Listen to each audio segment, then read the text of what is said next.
What? Please enter your name. Or do we play as someone else? Alright, so who do we enter here? Alright, give me a name. Who are we taking the role as?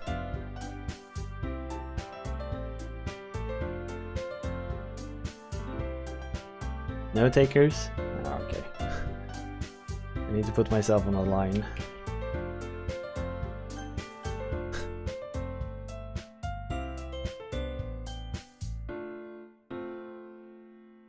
Stigmore.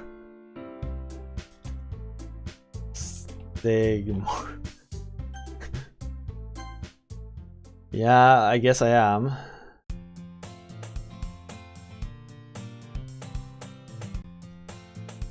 Hey, I see an annoying girl running toward me from the distance, waving her arms in the air like she's totally oblivious to any attention she might draw to herself. Sayori, my neighbor and good friend since we were children. Kind of friend you'd never see yourself making today. Kinda works out because we've known each other for so long. Used to walk to school together on days like this. Starting around high school, she would oversleep more and more frequently. Better off running away. You're now peak weeb, yeah. I just sigh and idle in front of the crosswalk and let Sayori catch up. Overslept, but I caught you this time. Maybe, but only because I decided to stop and wait for you. You say that they were thinking about ignoring me. That's mean, Stigmore. If people stare at you for acting weird, then I don't want them to think we're a couple or something. Jesus. You did wait after all. I guess you didn't have it in you to be mean.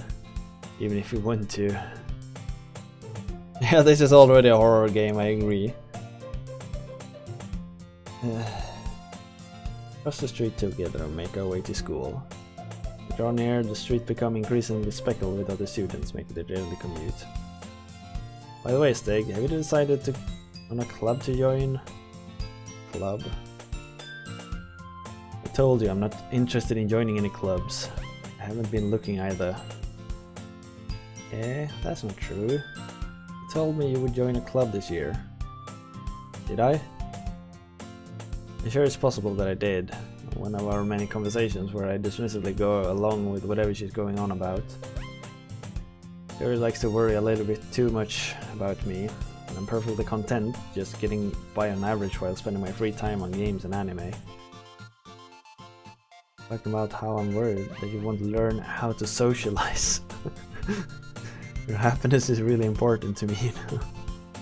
And I know you're happy now, but I'd die at the thought of you becoming a NEET in a few years because you're not used to real world.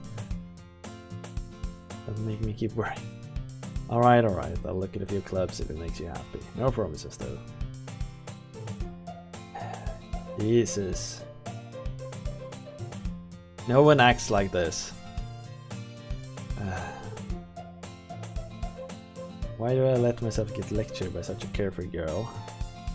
I think a NEET is a guy who doesn't go out and just spends his day in front of a computer playing online games. I think that's what a NEET is. I'm surprised I even let myself relent to her, but so much about me makes me want to ease her mind a little bit. Exactly everything inside of her head. So like, I think NEET is a phenomena in Japan where some people get completely cut off from physical society. Hello there, everyone. Natsuki is best girl. I don't know who or what a Natsuki is. A Natsuki is best girl. I guess that's a character in the game then. I stare blankly at the wall looking for an ounce of motivation. Clubs. Sayori wants me to check out some clubs. Yeah, I just started. I have no idea what this is. It looks like a really weeb. So from what I've heard, it's a weeb game. There's 4 girls, but Mitsuki is my Alright, I guess we have people who are quite passionate about this.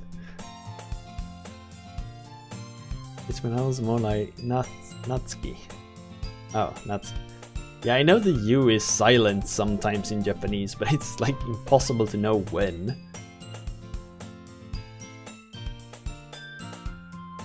It's a class while I was spacing out. I'm the only one left. Thought I'd catch you coming out of the class, but I saw you sitting here spacing out, so I came in. U's are always silent. Ah. Between consonants. Alright. That's good to know. Oh, I'm impressed. You don't need to wait up. Hello there, Dinier. Again. I'm never not frustrated, right? I thought you might need some encouragement, so I thought, you know what, well, that you could come to my club. Yeah, there's no way I'm going to your club. Thank you for the host there, Evalon.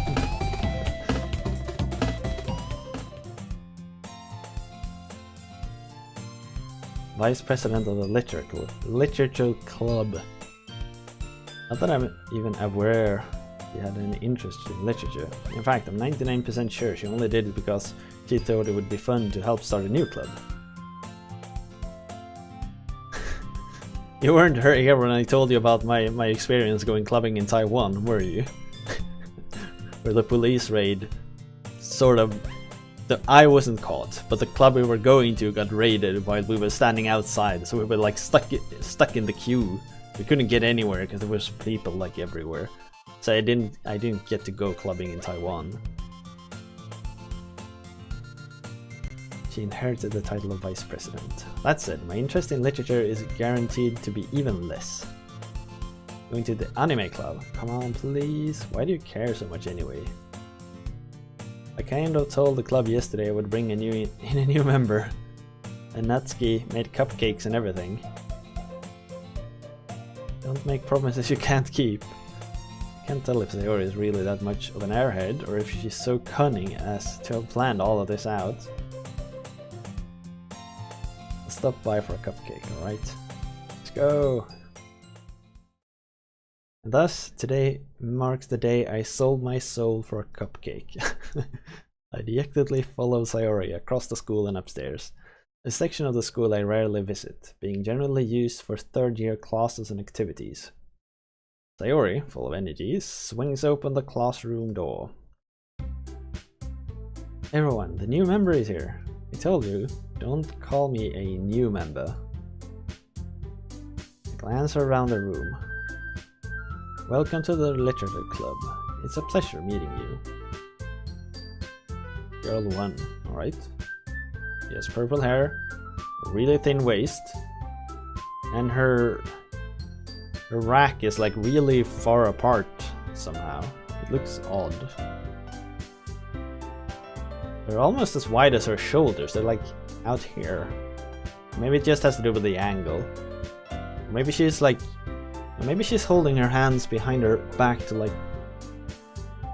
really strange posture. Sayori always says nice things about you. Seriously, you brought a boy. So that's a tomboy character, I guess. It's even less of a waist. And her head is as wide as her shoulders are. Nothing against the visible rack. Yeah, I guess. Way to kill the atmosphere. What a... I like the middle girl. Ah, Stigmore, what a nice surprise. Can I use the buttons to progress? No? No? Like space? Welcome to the club. Her eyes was really green. She also has this like very strangely weird rack. Sayori is also a weird name because it doesn't exist. This club is full of incredibly cute girls. The middle girl is Natsuki. Probably meant Sayori, that triggers me. Sayuri. Oh, Sayori and Sayuri. Ah. Do you think they dyed their hair to match their eyes, or wear contacts to match their hairs? I think Evelyn nailed it, like, yes. Those eyes are so green, it's just difficult to look at. What are you looking at? The girl's eyes. Well, say something. Sorry.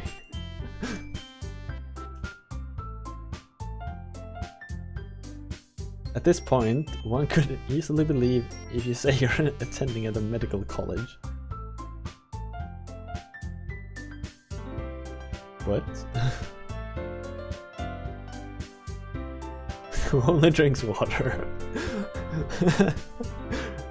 I love that one. Natsuki. Alright, I kinda like the middle girl's attitude. The girl with a sour attitude, whose name is apparently Natsuki, is one I don't recognize. Her small figure makes me think she's probably a first year. She's also the one who made cupcakes, according to Sayori. She's probably a third year then. Hook, Line and Water by The Who. Oh, The Who. My father listens to The Who a lot. You can just ignore her when she gets moody. Sayori says that quietly into my eyes. Ears! Then turns back toward the other girls. Anyways, this is Natsuki, always full of energy. This is Yuri, the smartest in the club. Don't say things like that. Yuri, who appears comparably more mature and timid, seems to have a hard time keeping up with people like Sayori and Natsuki. Ah, well, it's nice to meet both of you. It sounds like you already know Monica. Isn't that right? That's right. Oh, that's where Monica comes from. Those eyes are creepy. They look very much alike, don't they? Maybe they don't.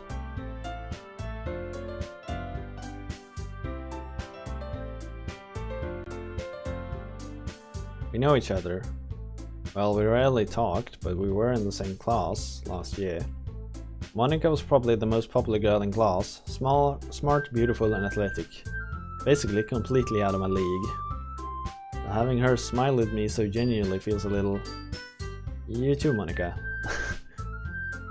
Jesus. The main character is such a... Jeez, so awkward. Come sit down, Stigmo. We made room for you at the table so you can sit next to me or Monica. I'll get the cupcakes. Hey, I made them. I can get them. Sorry, I got a little too excited. And how about I make some tea as well? So here's a plot hole. How can there be a club with like the most popular girls and there's not a single guy around? Wouldn't it be awkward with such a name? Aww, you meanie. We shouldn't pick on someone who's not here. That's not nice. That's really not nice. As I already mentioned, it's been widened, so there's... Actually, it was Yorkie who... It's Yorkie's fault, alright? So Yorkie is the one who's picking on Stig, not me.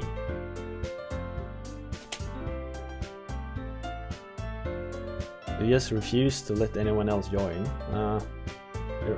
They're only the popular girls because there are only 5 students in the entire school. That might actually be true too. Natsuki and Yuri walked over to the corner of the room where Natsuki grabs a wrap tray and Yuri opens the closet. I take a seat next to Sayori. Natsuki proudly marches back to the table, tray in hand. Okay, are you ready? Ta-da! Natsuki lifts the foil of the tray to reveal a dozen white fluffy cupcakes decorated to look like little cats.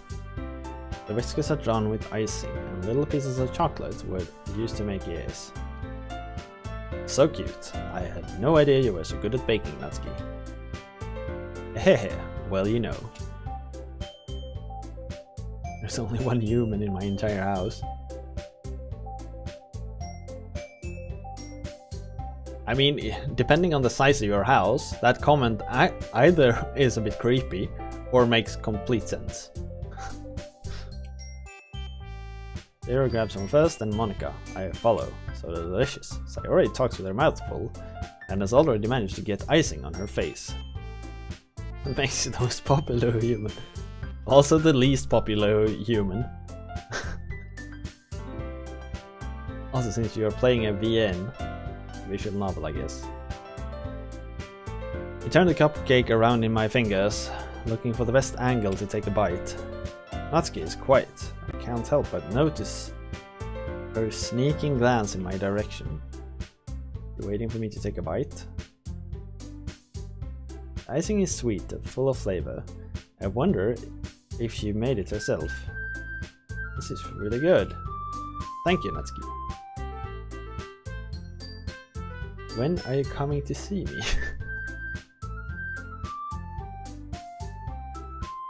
Is that Dorothy? Is that a character? Feels like I'm missing something. Why are you thanking me? It's not like haven't I heard this somewhere before? Made them for you or anything. There's no other people. Sure. Because I killed all of them yesterday. Never mind. Exactly, just like... I'll drop it there. Well, maybe. I don't get this. Like, so suddenly everyone is swarming around this main character and they didn't really know who he was. Didn't he want some cake? Don't worry, there's plenty of geck to go around. But not for you, you know. Yummy. Alright, alright. It's because of his name. Red log in dismissed the conversation. Yuri returns to the table, carrying a tea set.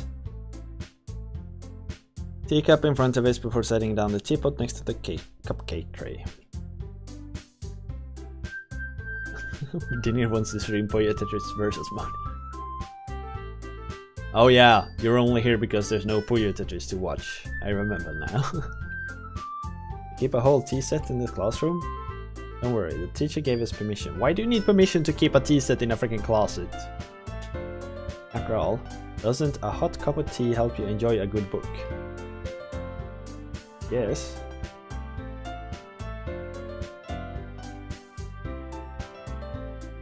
I think I will do 2 to 3 streams while you're doing this 48 hours. I'm not doing 48 hours. 24. 24. I mean, at the moment I feel perfectly fine. The sun has risen, and like I feel totally fine at the moment. Don't let yourself get intimidated. Yuri is just trying to impress you.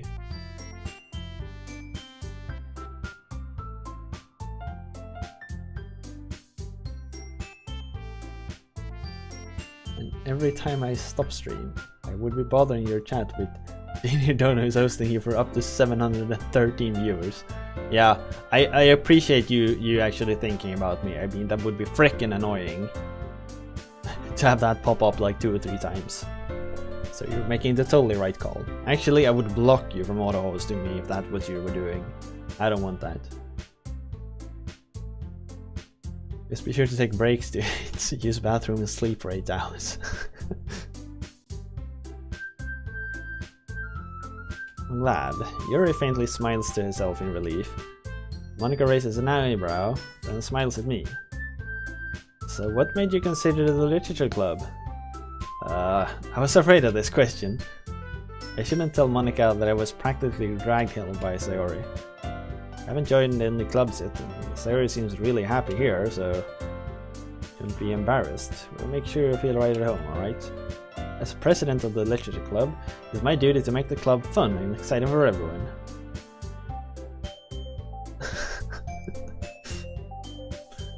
I mean, the hair dinner. I trust your judgment. Can we just leave it at that?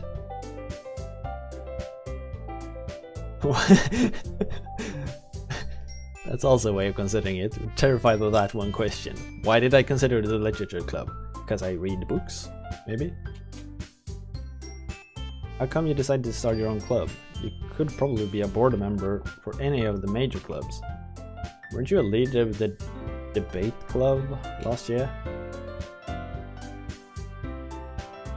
To be honest, I can't stand all the politics around the major clubs. It feels like nothing but arguing about the budget and publicity and how to prepare for events. I'd rather take something I personally enjoy and make something special out of it. Alright, so that's actually a good argument for why this popular girl is stuffed away in a small closet on the wrong side of the school. That's actually a pretty solid argument. And if it encourages others to get into literature, then I'm fulfilling that dream. That's not as good of an argument though. Why do a literature club needs... Why does a literature club needs a leader anyway? You put it that way. Not many people are very interested in putting out all the effort to start something brand new. Especially when it's something that doesn't grab your attention, like literature. Well, I guess. It means people that you're both fun and worthwhile. But it makes school events, like the festival, that much more important. I'm confident that we can all really grow this club before we graduate.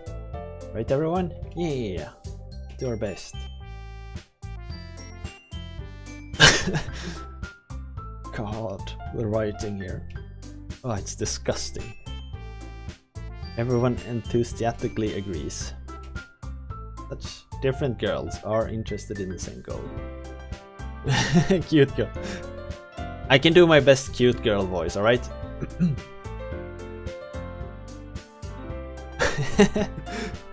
So what's my best cute girl voice?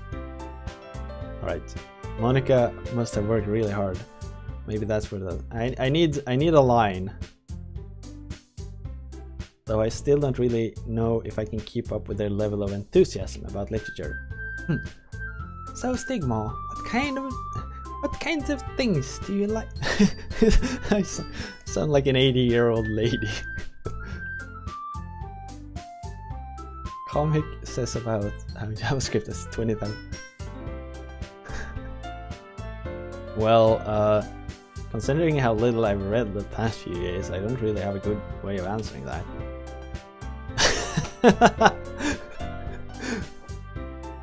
Cobbly voice. I mutter quietly myself, half joking. Looks like she wants to say something, but keeps quiet.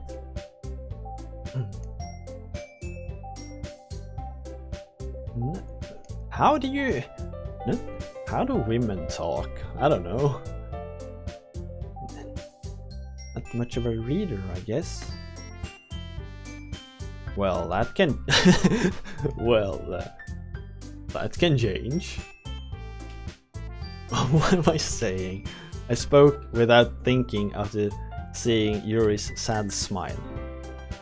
Anyway, what about you, Yuri? I'm just thinking about Tom Selleck here. Is that strange? What a woman to begin with. Yeah. Well, you see. Yuri traces the rim of her teacup with her finger. Alright? I can do that. My favorites are usually novels that build deep and complex fantasy worlds. The level of creativity and craftsmanship behind them is amazing to me. Sounds like someone would murder... That voice sounds like someone who would murder you while you sleep, though. And telling a good story in such a foreign world is equally impressive.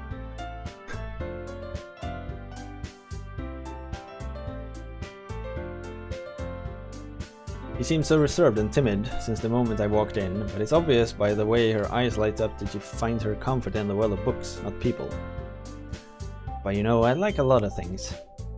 Stories with deep psychological elements usually immerse me as well. Isn't it amazing how writers can be so deliberate to take advantage of your own lack of imagination to completely throw you for a loop? Anyways, I've been reading a lot of horror lately. I read a horror book once. This rate, you might as well have a conversation with a rock. Really? I wouldn't expect that, Yuri. For someone as gentle as you. You could say that. But if a story makes me think, or takes me to another world, then I really can't put it down. Surreal horror is often very successful at changing the way you look at the world, if only for a brief moment. I hate horror. Oh, why is that? Well, I just... Natsuki's eyes dart over me for a split second. Never mind. That's right, you usually like to write about cute things, don't you, Natsuki? What? What gives you that idea? You left a piece of scrap paper behind last club meeting. It looks like you were working on a poem called Don't Say It Out Loud! And give that back. Fine, fine. Your cupcakes, your poems, everything you just do is cute as you are. There he sides up behind Natsuki and puts her hands on her shoulders. I'm not cute. Natsuki, you write your own poems? Well, I guess sometimes. Why do you care? I think that's impressive. Why don't you share them? No! Natsuki averts her eyes. You wouldn't like them. Not a very confident writer yet? I understand how Natsuki feels. Sharing the level of writing takes more than just confidence. The truest form of writing is written to oneself. You must be willing to open up to your reader, expose your vulnerabilities, and show even the deepest reaches of your heart. Holy hell, she can keep talking. Why don't you keep your poems to yourself? You have writing experience too? Maybe if you shared some of your work, you can set an example and help Natsuki feel comfortable enough to share hers. I guess it's the same for Yuri. I wanted to read everyone's poems. Okay, I have an idea. Natsuki and Yuri looks... Everyone writes poems. Surprise! I don't know if I get to make any choices, I just sit here and read. Then next time we meet, we'll all share them with each other. That way everyone is even. Yeah, let's do it. Plus, now that we have a new member, I think it will help us get a little more comfortable with each other and strengthen the bond of the club. Isn't that right, Stig? Monica smiles warmly at me once again. Hold on, there's still one problem. Eh? What is that? Now that we're back on the original topic of me joining the club, I bluntly come forward. I never said I would join this club. Sarah may have convinced me to stop by, but I never made any decision. I still have other clubs to look at and...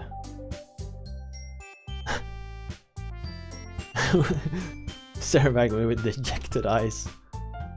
But... I'm sorry, I thought... Aw, Stig... Once you should be beware of the kinetic novels. Those are just 100% reading. So what's the difference between a kinetic novel and a book? I don't get to make choices in my life, so I guess this game isn't... Well, I'm defenseless against these girls. I'm supposed to make a clear-headed decision when it's like this. Alright, I can definitely see this actually being Stigmore. Like, it behaves exactly like him. If writing poems is the price I need to pay in order to spend every day with these beautiful girls, kinetic novels are books. Alright, so... Oh, like kinetic, like a physical thing? Books with art and music. I could support that. It sounds like a good thing. I'll join the litter though.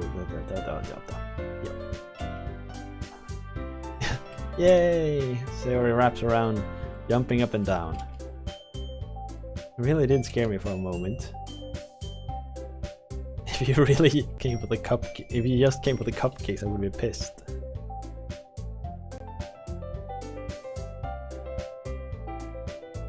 They run on your PC like games. It's like TV with the cartooning turned on.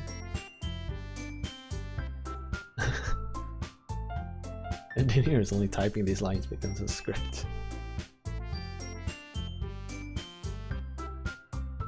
We buy them for the stories, but I guess like if a story was really well written and it came in this format, I mean I can understand that. It's basically like reading a comic book, but with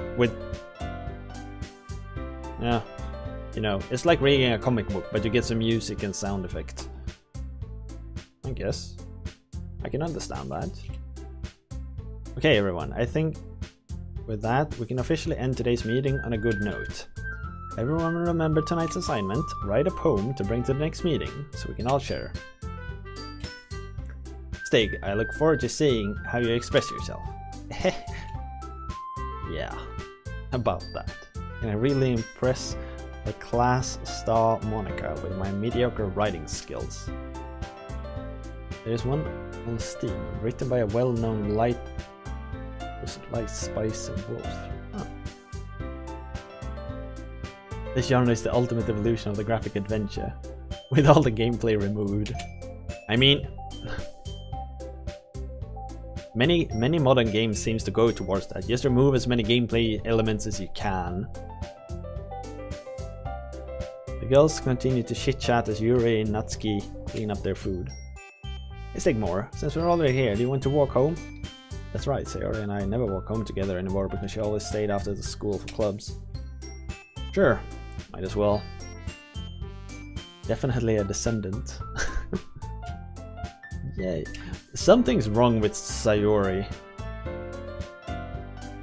Like, something's really, really off. The two of us depart the classroom and make our way home. Our mind runs back and forth between the four girls: Sayori, Natsuki, Yuri, and of course Monica. Will I really be happy spending every day after school in a literature club? No. No. You'll get... what's the word I'm looking for? Like, it's gonna be a pain. Walking simulators. Look, examine, and so on. You make progress by simply choosing everything in a random order. Some old adventure games were like that, yeah, I agree. Like, the one we were playing, Police Noughts, that was really just like click everything. And to grow closer to one of these girls. Yeah, like...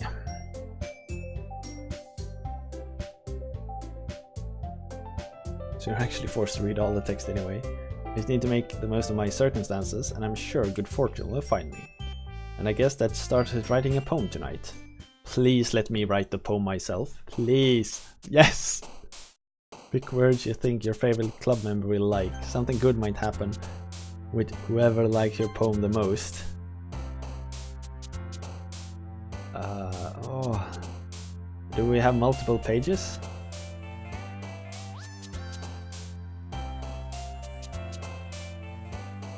Dating simulator. Wait, Mori put a PC88. Emit on Steam. Alright, so... so who do we... Mouse?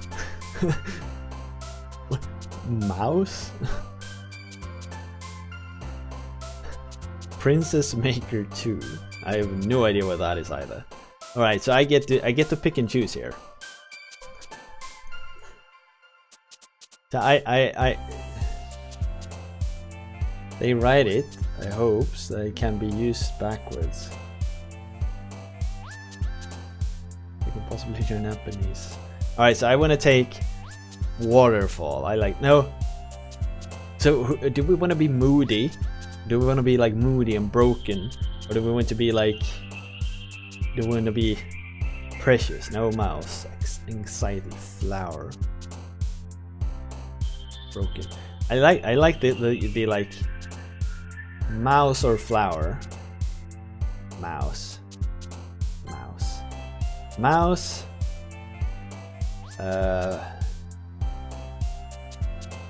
Lazy, bouncy.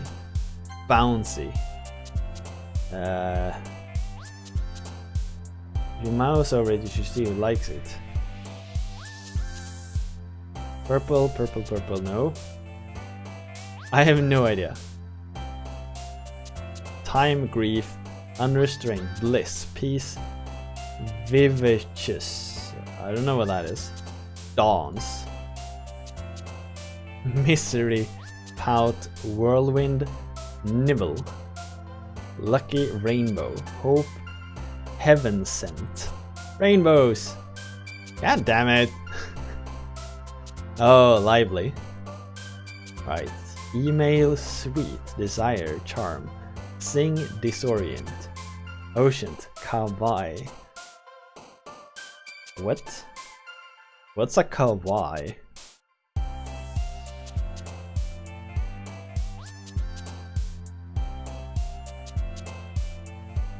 I don't know. Ocean? Covet? This is gonna take far too long. I need to like disoriented. Now let's take a kawaii. I don't know what a kawaii is. Cute, small, roughly. What? Oh, wait, cute, small. Sort of. Okay, I get it. Cute, small, and roughly. Poof. I like poof. Cute. Kawaii is a word used to describe someone who's a medical student. Kawaii graveyard. Exactly, kawaii graveyard. Poop. Misfortune analysis. I giggle. Pop-up rain clouds. Pink. Hopeless. Wonderful. Bed. Kawaii. Scary. Kawaii. Cute. Jumpy. Kitty. Kitty. Pain. Determination. Love. Contamination. Games. Pronounce them the same. Dazzle. Dazzle. Lipsticks, tears, unending. Philosophy, silly. Doki Doki. What's a Doki Doki? Kawaii graveyard analysis. Alright, I want a Doki Doki. So Doki Doki fun.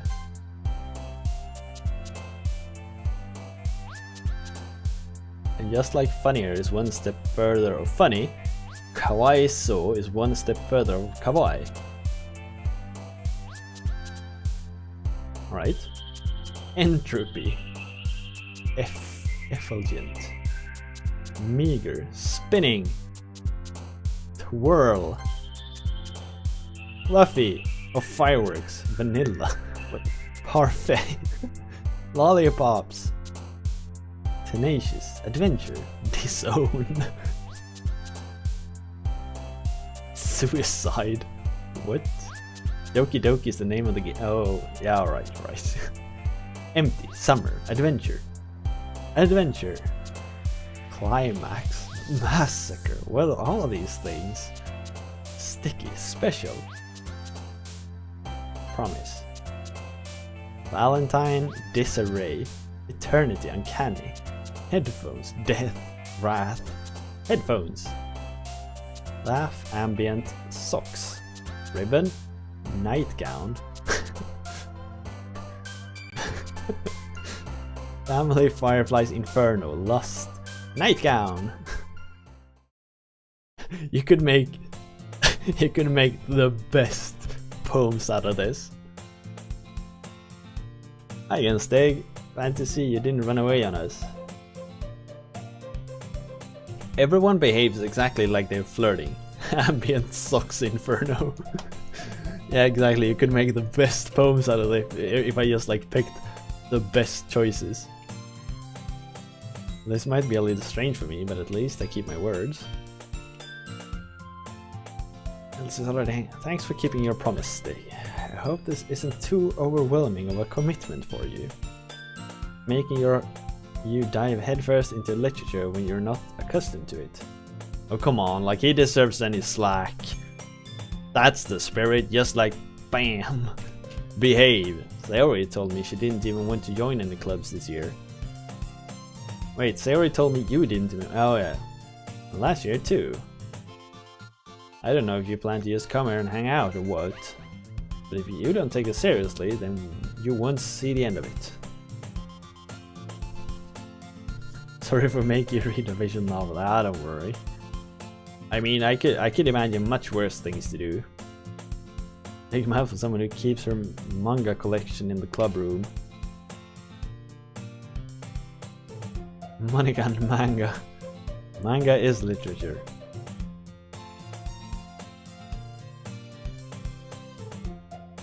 Wait, wasn't there a manga club? Nah. Digmar always gives it his best as long as he's having fun. He helped me with busy work without me even asking. Like cooking, cleaning my room. Oh, dependable. Gee. That's because your room is so messy, it's distracting. And you almost set your house on fire once. Fire all those PC-98. Yep. But you're really good friends, aren't you? I might be a little jealous. How come? You and Stigmar can become good friends too? So these four girls are basically just swarming around this one guy. It's pretty off-putting. Yuri seems oblivious to the way the situation just put me in. Yuri even brought you something today, you know. Not really. Don't be shy. It's really nothing. What? Never mind. That's how this genre works. It's the dream of every lonely otaku. I see.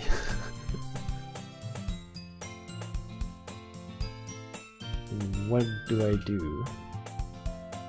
I wasn't thinking. I guess that means it's up to me to rescue. How smooth, eh? Don't worry, I'll step in and save the situation. Hey! Don't worry about it. Oh, there's actually more to it. First of all, I wasn't expecting anything in the first place. So any nice gesture from you is a pleasant surprise. It will make me happy, no matter what. Is that so? Yeah, I won't make it a big deal if you don't want it to be. Well, here. Yuri reaches into her bags and pulls out a book. I didn't want you to feel left out. So I picked out a book that I thought you might enjoy. It's a short read, so it should keep your attention, even if you don't usually read. And we could, you know, discuss it if you wanted. How is this girl accidentally being so cute?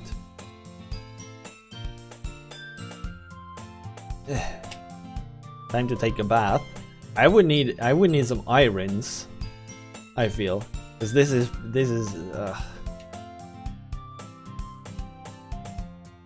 I'll definitely read it. I enthusiastically take the book. Phew. Well, you can read it at your own pace. I look forward to hearing what you think. Kick off some scheduled activity. Well, that doesn't seem to be the case. Sayori and Monica is having a cherry, not a cherry. Yuri's face is already burned in a book. Like she's waiting for this chance. Natsuki is rummaging around in the closet. Oh, it loaded some new assets. Aside from them in the closet, she seems to be annoyed by something. Looking for something? Frickin' Monica. You never put my stuff back in the right spot. What's the point of keeping your collection organized if someone else is just gonna mess it up? Natsuki slides a bunch of stacked books and boxes across the shelf. Manga. You read manga, right? Sometimes. This has to establish its setting before all hell can break loose. Yeah, I guess. How do you know anyway? I heard you bring it up at some point. Besides, it's kind of written in your face. You look like a weeb. Exactly, what's that supposed to mean? I see. There's a lone volume of manga amidst a stack of various books on the side of one of the shelves. Curiously, I pull out of the stack. There it is! Natsuki snatches it out of my hand. Then she turns to a box of manga and slips the volume right into the middle of the wrist. Ah, much better. Seeing a box set with one book missing is probably the most irritating sight in the world. I know that feeling. I get a closer look at the box. Parfait Girls. It's a series I've never heard of in my life. That probably means it's either way out of my demographic or it's simply terrible. If you're gonna judge, you can do it through the glass of the door. Points to the classroom. Hey, I wasn't judging or anything. I didn't even say anything. It's the tone of your voice. Well, I'll tell you one thing, Stigma. Consider this a lesson, straight from the literature club. Don't judge a book by its cover. Oh wait, she wasn't angry, she was glad. Don't judge a book by its cover. In fact, Natsuki pulls out the first volume of Parfait Girls from the box. I'm gonna show you exactly why. She shoves the book right into my hands. I stare at the cover. It featured 4 girls in colorful attire striking animated feminine poses. It's exceedingly Mo? What's a Mo? Don't just stand there. He grabs my arm and pulls me out of the closet. He then takes a seat against the wall beneath the windowsills. He pats on the ground next to her, signaling me to sit. Wouldn't chairs be more comfortable? Chairs wouldn't work. We can't read at the same time like that. I guess it's easier to be close together like this.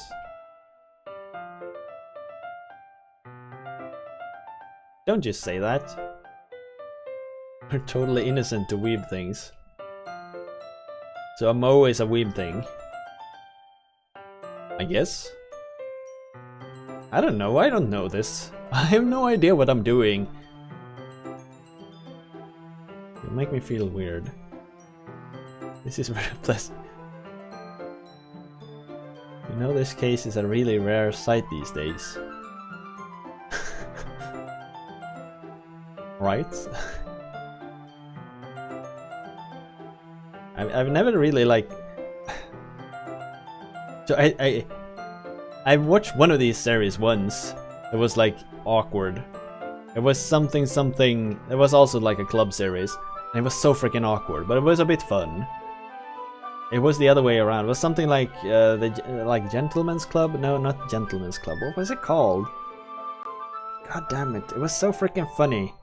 There was this girl who dressed up like a boy and got brought into some kind of club, and it was funny. Anyway, also Moe. Moe things make you fire somewhere inside your mind.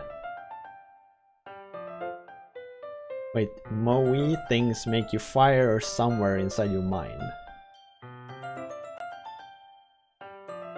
Steam in a very specific... Is it like nosebleed? I didn't exactly expect to be sitting this close to her either. Not that I can say it's a particularly bad thing. It's only a few seconds before Natsuki once again inches closer, reclaiming the additional space. Why she hopes I will notice. The users these days are a bit more changed. Right? I can feel her peering over my shoulder, much more eager to begin reading than I am. Wow, how long has it been since I read the beginning? You don't go back and flip through the older volumes every now and then? Not really. Maybe sometimes after I finish the entire series. Hey, are you paying attention? I am, but nothing's really happened yet, so I can talk at the same time. It looks like it's about a bunch of friends in high school. Typical slice of life affairs. kind of grew out of these, since it's rare for the writing to be entertaining enough to make up for the lack of plot.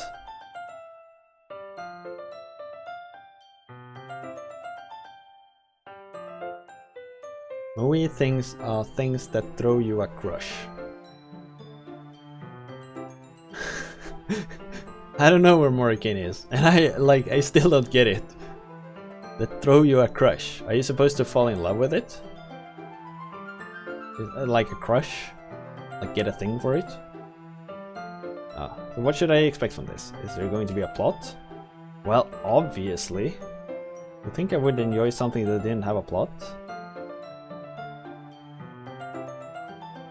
For example, I would be really interested in this stream if I see a person with glasses. That includes you, who wear glasses. What? I don't need glasses. Like a fetish. Oh! Thank you. Similar to a fetish, but not as much as it. Maybe? So it's a lighter version of it, or maybe not. So a fetish is like a focus, almost like a requirement. Is it like softer? Not softer, but like less. Close. I think it's close and similar, but exactly can only be wrong. Alright. Alright, let's follow the story here. I guess you know what you're saying. A lot of the beginning is about simple things. But there's a really funny chapter where they obsess about a guy at the ice cream shop. But as it helps you to get to know the characters. And besides, it's still entertaining. But later on, there's all kind of drama. Like when they get into their other backstories and some of the romance starts happening. That's really what makes it so good. There's so many touching parts. It sounds like you really know what you're talking about. Maybe I underestimated you. Right, so that did not offend her? When everything else we say offends her, telling her that we basically believed she was an idiot doesn't offend her. Oh, what's that supposed to mean? Thank you. Natsuki gives me a little shove. It's meant that I haven't seen you at your full power. Good save. This chapter seems like it's about baking. It's just a guess, but there's a lot of baking in this manga. Well, Natsuki pauses for a moment, as she doesn't want to admit something. Yeah. Why does that matter? It doesn't, I was just curious.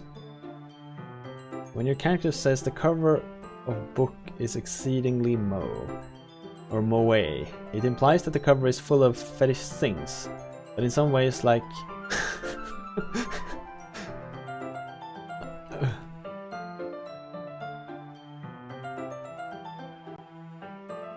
like, I kind of get it, maybe. So like it could be full of... I don't know, what's a common fetish? Feet? Maybe? Or leather? Just a coincidence. I just happened to get into baking around the same time I got this manga. Alright, so why is there something to be upset about liking baking and reading a manga where they bake? Definitely not a coincidence. I guess that explains Natsuki's interest in baking. Oh, alright, so she's easy to affect. All the hobbies to pick up from a manga, that's definitely one of the better ones. Not to mention she's really good at it, so who am I to judge? It looks like she's like 8 years old on this image. Read on for a few minutes. Finish a couple of chapters at this point. Are you sure this isn't boring?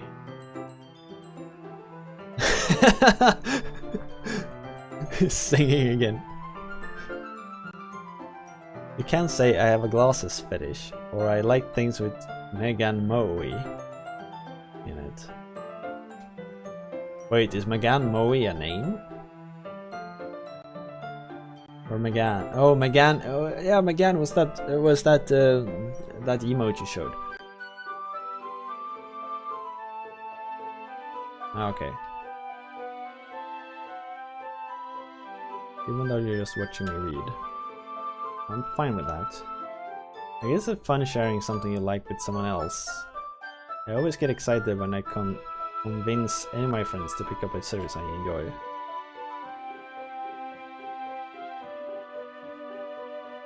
Wait, Megani. Megani.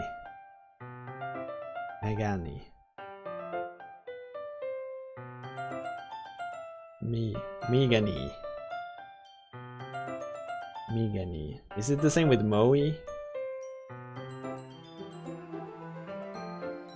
Alright, so Moe. Megani. Alright. I don't follow this conversation. They're like sort of flirting. I don't know. He's flirting with a girl who's like 8 years old.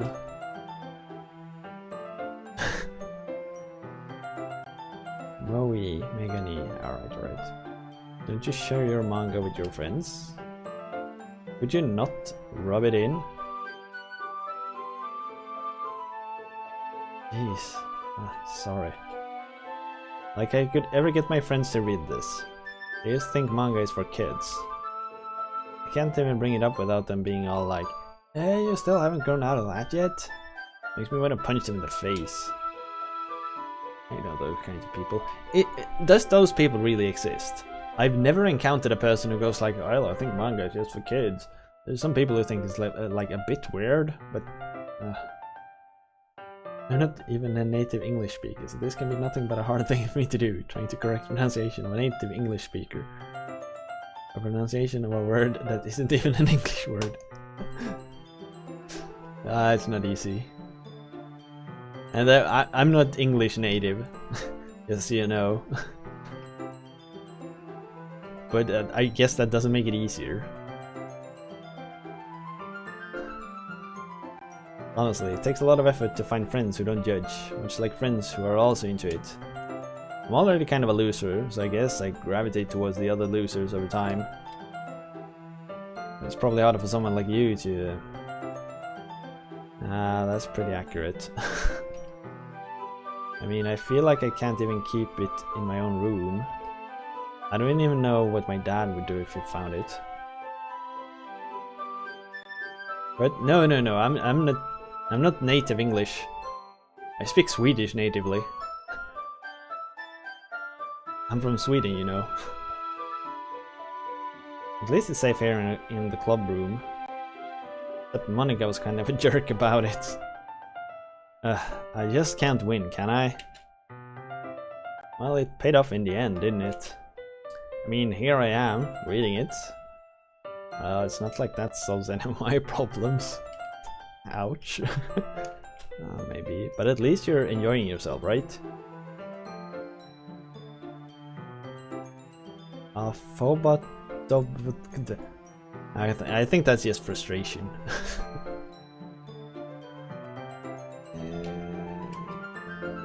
So... Jeez, that's enough. I don't follow this conversation at all. It's like they're talking about two different things. I don't understand. I don't follow this conversation like at all. Yeah. I flipped the page. Suddenly, Natsuki starts laughing. I totally forgot what happens. Natsuki puts her fingers on one of the panels. Minori is my favorite character. You always feel a little bad for her, since she's so unlucky. But it gets especially bad when... I shouldn't be talking about that yet. Let's finish this chapter.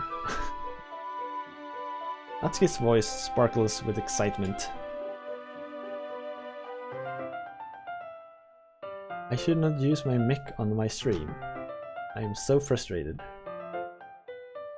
What? Why?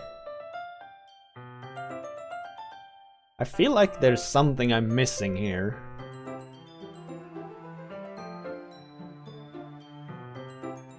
Are you upset that you think your pronunciation is not as like up to par? Is that it? Because believe me, as long as people speak somewhat clear in English, everyone understands. I mean, I work with people from inland China. Their English is not easy to understand, but it gets along. You learn to understand the dialects. If you're not used to sharing her favorite manga with her friends, I can understand why. It's hard to express in words It's hard to express in words the feeling you get when connecting with someone like that. Don't worry, Dinner. Like, the important part... This is gonna sound so freaking tacky, but the important part is like trying to become better. Right? we could write you one of these about like about your concerns and your feelings, and they could be cute girls who like talk about stuff that makes you want to vomit over whoever wrote the freaking script. God damn it. The thought makes me smile a little myself. Actually, I should totally speak in my language and ban everyone.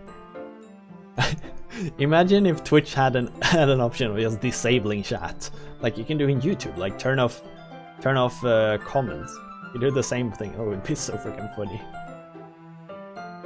Are you all ready with today's poem? Oh, come on, could your timing be any worse? Sorry. I just need to make sure we have enough time. You do look pretty cozy over there. Natsuki suddenly notices how close she's gotten to me. She hastily slides herself a good 12 inches away. Alright. The only thing I don't understand is what's going on in the game and also what's going on in real life.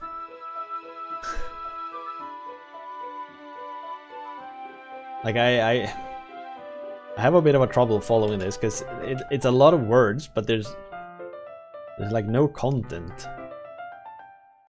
Just giving it back? Do you want to know what happens?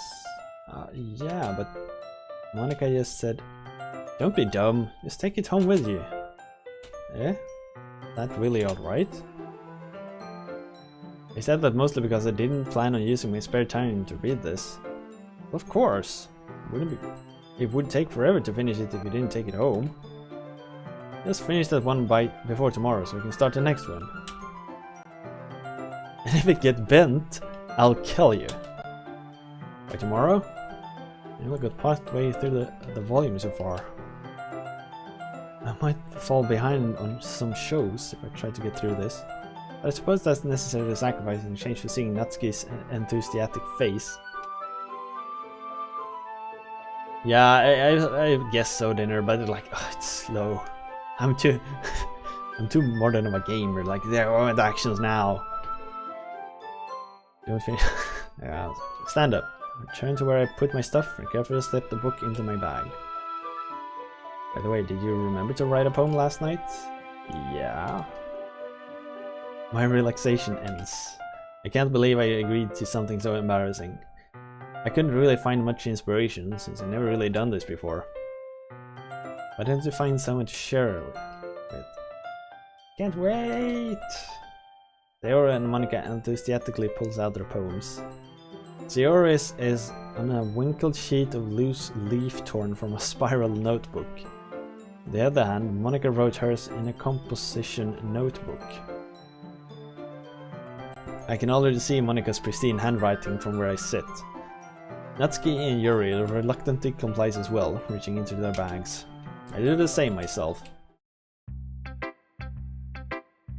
Who should I show my poem to first?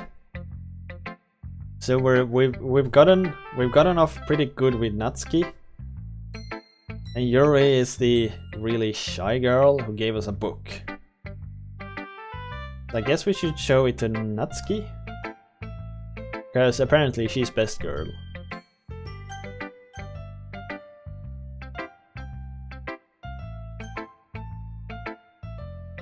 Is there any importance to who I show it? It probably is. This probably like gives points or something dumb like that in the back end. Alright, so let's show Natsuki it. I told Natsuki I was interested in her poems yesterday. Probably only fair if I shared mine with her first.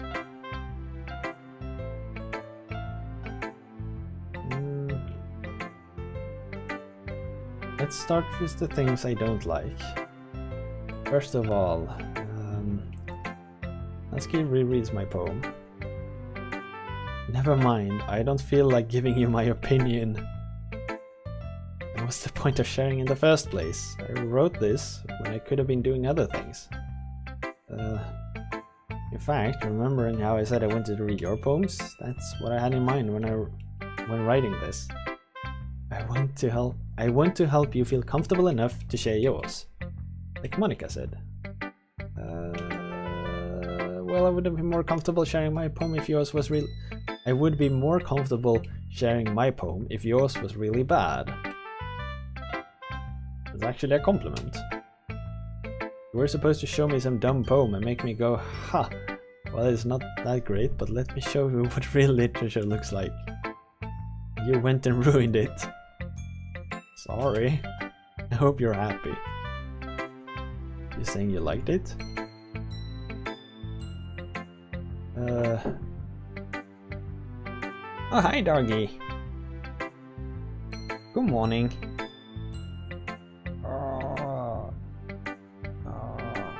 Hello, doggy. You don't understand anything, do you? I already told you that. You don't have to go announcing it to the world like you're all self-important. Pretty sure you never actually said that. I said that mostly to myself. Natsuki must really hate me or something. I can't figure out if it's a win or a loss that she liked my poem. You'll need to show me yours, right? Fine, I guess. There is the Tsundere moe. Tsundere moe. Only because Monica will make me if I don't. Eagles can fly. Monkeys can climb. Crickets can leap. Horses can race. Owls can seek. Cheetahs can run. Eagles can fly. People can fly. But that's about it.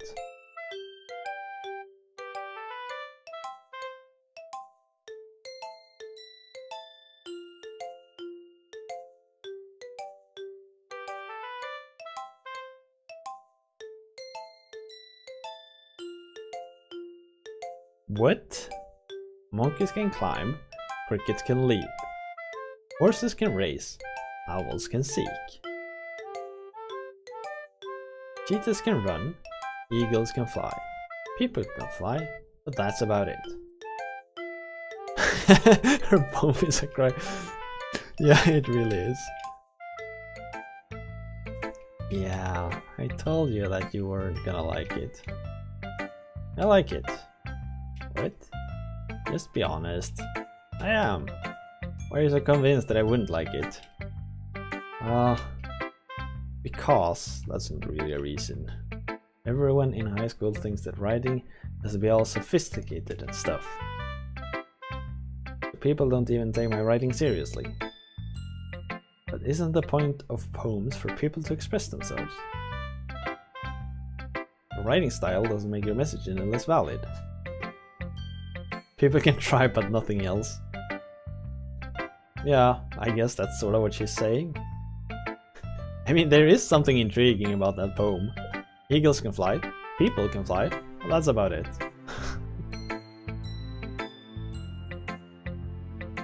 I like it when it's easy to read, but it hits you hard. Like in this poem. Seeing everyone around you do great things can be really disheartening. I decided to write about it.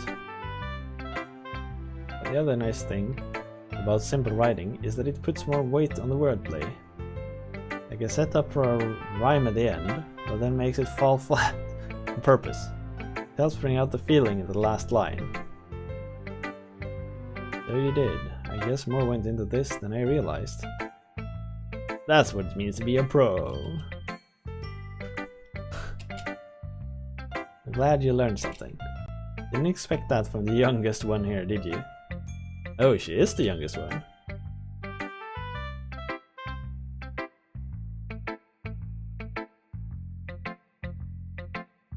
Oh. Maybe that explains her lack of rack.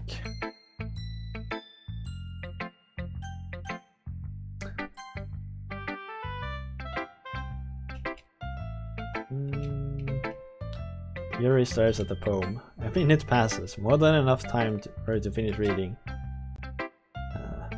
Oh, sorry. I forgot to start speaking. It's fine, don't force yourself. I just need to put my thoughts into words. Hold on. Alright. This is your first time writing a poem, right? Yeah? Why do you ask? I'm just making sure. I guess that it might be after reading through it. So it's that bad. No, did I just raise my voice? I'm so sorry. I couldn't help but notice that it's been several minutes and we really haven't gotten anywhere. It might take Yuri a while to get used to new people. It's fine, I really didn't notice.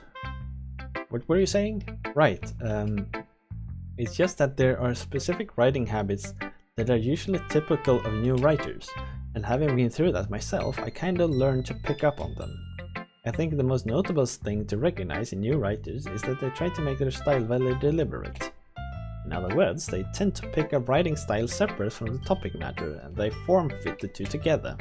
The end result is both the style and the expressiveness are weakened. Once Yuri finishes her train of thoughts, it's as if her demeanor totally changes. Her stammering is completely gone and she sounds like an expert. Of course, that's not something you can be blamed for. What am I getting reported for now?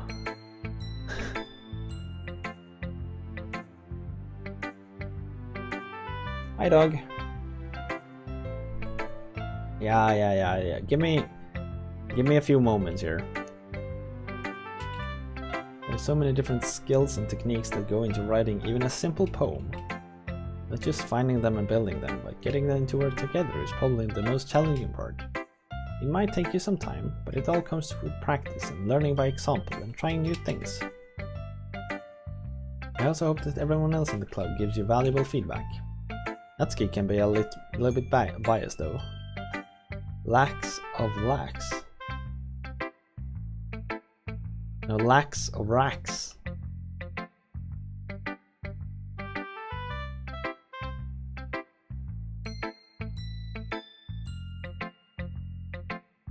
Biased how? Well, never mind. I shouldn't be talking about people like that. Sorry. It's fine. You mind if I read your poem? Please do. I'd love to share my thoughts process behind it. Yuri smiles dreamily as if it's a rare opportunity for her, which itself is kind of funny. Isn't this supposed to be a literature club? Ghost under the light. The tendrils of my hair illuminate beneath the amber glow. Bathing. It must be this one. The last...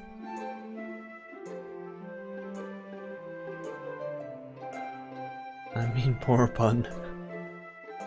Maybe. The last remaining sheet light to have withstood the test of time. The last yet to be replaced by the sickening blue-green hue of the future. I bathe, calm, breathing air of the present, by living in the past. The light flickers, I flicker back.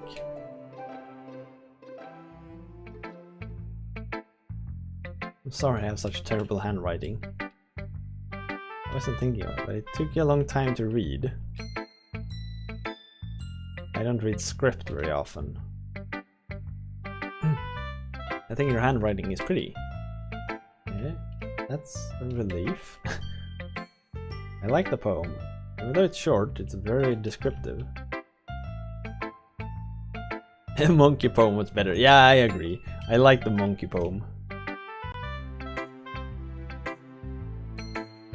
I usually write longer poems. Not at all. I'm really glad you liked it. I'll be honest, since it's our first time sharing, I wanted to write something a little more mild. Something easy to digest, I suppose. Are you into ghosts? I Actually, the story isn't about a ghost at all. Really? I also totally missed the point. Well, I suppose you did only glance over it after all. But remember that poets often express their own thoughts, feelings and experience in their work. They usually do more than tell a simple story or paint a picture. In this case, perhaps the subject of the poem is only being symbolically compared to a ghost, lingering in her last remaining place of comfort, unable to let go of the past, and soon to be left with nothing. That's a lot more solemn, putting it that way. I hadn't even thought of that. That's impressive. It's nothing really. Well, it makes me happy that you think that. Just remember that it won't be long before you pick up on these things too.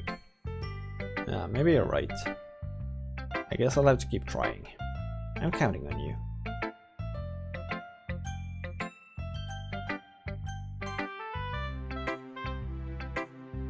Oh my goodness, this is so good, Stig. Eh? I love it. I had no idea you were such a good writer. Sayori, you must be seriously overacting. I'm not a good writer at all. I honestly have no idea what I'm doing. Well, maybe that's why. Because I have no idea what I like either. Exactly, jeez.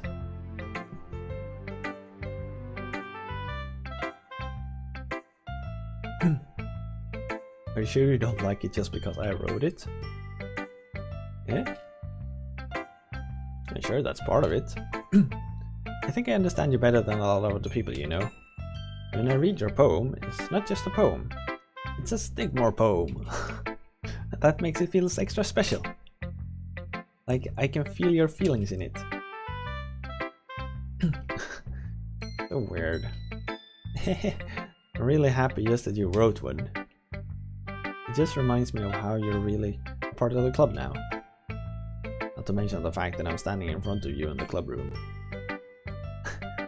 Well, of course, I'm not really into it yet, but that doesn't mean I'll break my promise. See? It's like I said before, Stig. Deep down, you're not selfish at all, you know? Trying new things like this for other people, that's something that only really good people do. This is the full picture of my motif here.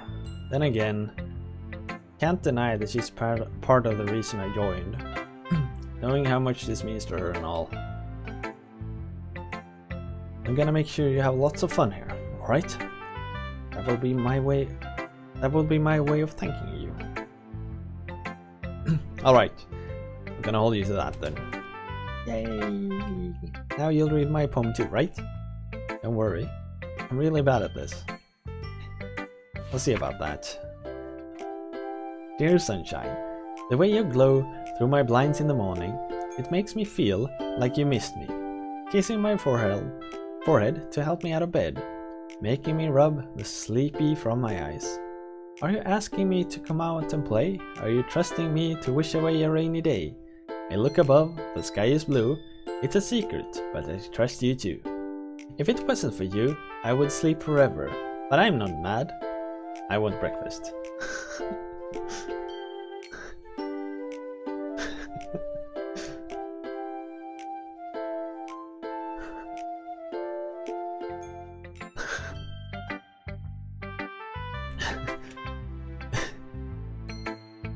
I guess that would make the game a bit funny.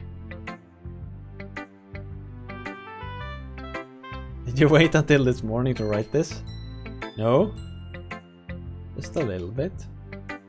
I can't answer just a little bit to a yes or no question. I forgot to do it last night. Yeah, I really like that part of it too. I want breakfast. I want breakfast too, actually. I'm starting to get hungry again. Don't be mean. I still tried my best. Oh yeah, I didn't mean to say that it was a bad poem. It came out nice, or how should I put it? It sounds just like you. Really? Yeah, especially that last line. I made eggs and toast. Even though you were late to school. It's bad to skip breakfast. I get all cranky. Well, I guess there's no point in arguing. Anyway, Thanks for showing me. It was so much fun. Monica's the best. Ah, yeah. But next time I won't forget. I'm gonna write the best poem ever. I guess I look forward to it. Is this really... This is lazy. Steg, having a good time so far? Yeah, good. Glad to hear it. By the way, since you're new in everything, if you ever have any suggestions for the club, like new activities or things we can do better, I'm always listening. Don't be afraid to bring it up, alright? Alright, I'll keep that in mind. Of course I'll be afraid to bring things up. I'm much better off just going with the flow until I'm all settled in. Anyway, want to share your poem with me? It's kind of embarrassing, but I guess I have to. Ha, don't worry, Stig. We're all a little embarrassed today, you know. But it's that sort of barrier that we'll all learn to get past soon. Yeah, that's true. I hand Monica my poem. I like it, Stig, more. Really, she sounds so much like someone who's like 5 years older than you, and like she has a lot of experience and isn't afraid to like use it, but doesn't boast with it. That kind of person. That's exactly how she like, how I hear all of her lines in my head. It's a lot cuter than I expected. Oh jeez. No. It's kind of makes me think of something Natsuki would write. She is a good writer too. You take that as a compliment. If you say so. Yep. By any chance, have you read anything by Kjell Silverstein? Eh? Maybe a long time ago? He's famous for telling all kinds of stories in just a few simple words. His poems can be funny, endeavoring, or even sad, and sometimes they're only a few lines long. They might even feel like they're writing for kids, but if you think about them, they can express views of the world that would apply to anybody. I see. So you're saying that Natsuki is kind of like that? Sort of. Maybe she's not an expert, but you probably won't find much filler in her poems. They might be easy to write, but they're super challenging to get the meaning through. So I can see why it would be your kind of poem to explore. I'm sure I'll end up trying different things a lot. It would take a while before I feel comfortable doing this. It's okay, I'd love to see you try new things. That's the best way to find the kind of style that suits you. Everyone else might be a little bit biased towards their own kind of style, but I'll always help you find what suits you the most. So don't force yourself to write the way everyone else wants you to write. It's not like you have to worry about impressing them or anything. You wanna read my poem now? Don't worry, I'm not very good. You sound pretty confident for someone who claims to not be very good. That's cause I have to sound confident. It doesn't mean I always feel the way, you know? I see. Well, let's read it then. It couldn't have been me. See, the direction the sparkle protrudes. A noisy neighbor, an angry boyfriend. I'll never know. I wasn't home. I peer inside for a clue. No, I can't see. I reel, blind, like a film left out in the sun. But it's too late. My retinas, I'll let it scorch with a permanent copy of the meaningless image. It's just a little hole. It wasn't too bright. It was too deep. Stretching forever into everything. A hole of infinite choices. I realize now that I wasn't looking in. I was looking out. And he, on the other side, was looking in. It's very freeform, is that what you call it? I'm not really the right person to ask for feedback. It's okay. Yeah, that kind of style has gotten pretty popular nowadays. That is, a lot of poems have been putting emphasis on the timing between words and lines. When performed out loud, it can be really powerful. What was the inspiration behind this one? Well, I'm not sure how to put it. Yeah, it did sound very dark, didn't it? I guess you could say that I had some kind of epiphany recently. It's been influencing my poems a bit. Exactly, it did imply very many dark things. Something like that. I'm kind of nervous to talk about deep stuff like that because it's kind of coming on strongly. Maybe after everyone is better friends with each other. Anyway, here's Monica's writing tip of the day. Sometimes when you write a poem or a story, your brain gets too fixated on a specific point. If you try so hard to make it perfect, then you'll never make any progress. Just force yourself to get something down on the paper and tidy it up later. Another way of thinking about it is this. If you keep your pen in the same spot for too long, you'll just get a big, dark puddle of ink. So just move your hand and go with the flow. That's my advice for today. Thanks for listening.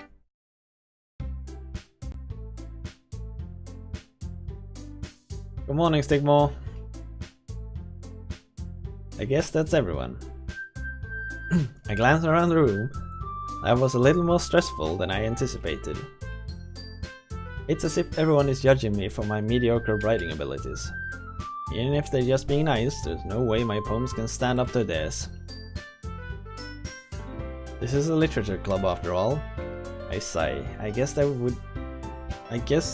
that's what I ended up getting myself into. How are you holding up? I'm feeling pretty fresh at the moment, actually. It was really tough around like 4 this morning, but now when the sun's risen, everything's fine. What are you doing outside of this game? Nothing at the moment. What do you mean, like normally? They jingly exchange sheets of paper, sharing their respective poems. As they read in tandem, I watch each of their expression change. Natsuki's eyebrows furrow in frustration. Meanwhile, Yuri smiles sadly. What's with this language? Eh? Did you say something? No, it's nothing. Natsuki dismissively returns the poem to the desk with one hand. I guess you could say it's fancy. Thank? Yours is cute.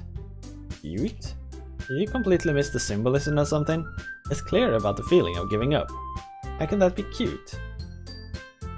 I know that. I just meant the language, I guess. I was trying to say something nice. Eh? You mean you have to try that hard to come up with something nice to say? Thanks, but it didn't really come out nice at all. Well, I do have a couple of suggestions. I wasn't looking for suggestions. I would have asked someone who actually liked it. Which people did, by the way. Sayori liked it, and Stigmore did too.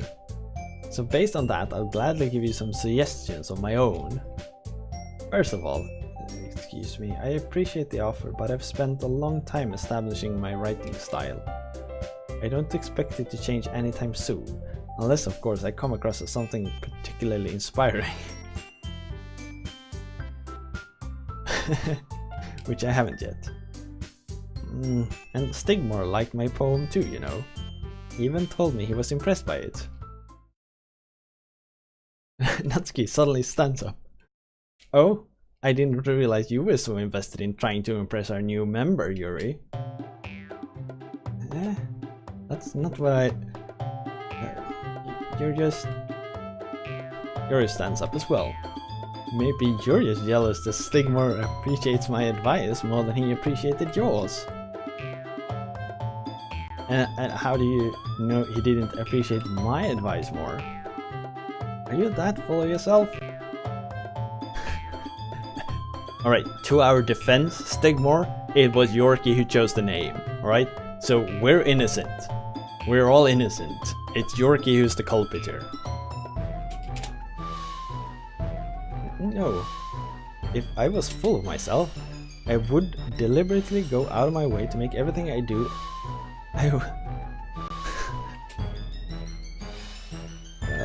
Is everyone okay?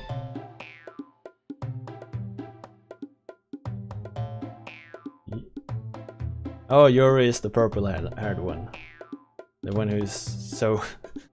the one who's timid. Someone knew it was Yorkie's fault. Yeah, he popped in at like 8. I think we started at like 8. Around 8.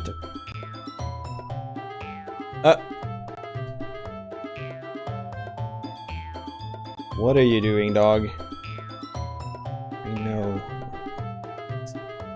I need to find a good place to save and I'll give you your walk. I need to walk the dog soon, so...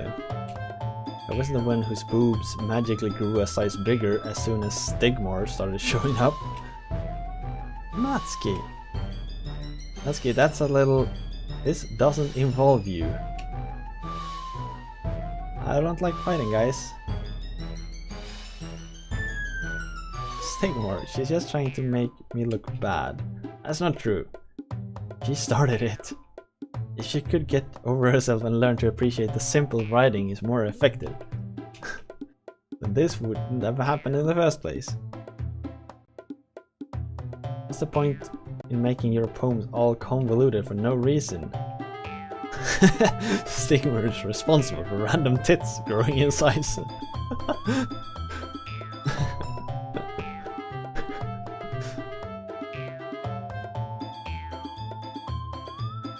The meaning should jump out at the reader, not force them to have to figure it out. Help me explain that to her, Stig. Wait, there's a reason we have so many deep and expressive words in our language. It's the only way to convey complex feelings and meaning the most effective. Avoiding them is not only unnecessarily limiting yourself, it's also a waste. You understand that, right, Stigmar? Well...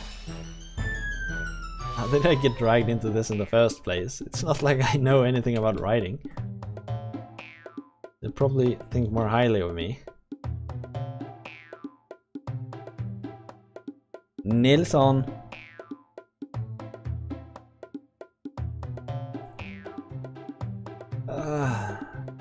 So, Evelyn is... Yeah, so here's the thing. Evelyn is a strong proponent for Natsuki. I also know that Stigmar sort of like Yuri, but so far we've been hitting on Natsuki. I guess we could like throw in the towel and call over Sayori. Natsuki sucks. What? I like her attitude. She's straightforward. Come here. Come here. Oh, I can see you need to... Oh, I can see you need it. One really soon. Yes, really soon. We're just gonna solve this one. Natsuki's bad and you should feel bad. Just because we can control Stigmar this time, dog. Yes. Then we're gonna side with Natsuki. Yes, we're gonna side with Natsuki, aren't we? Just because we can. Oh.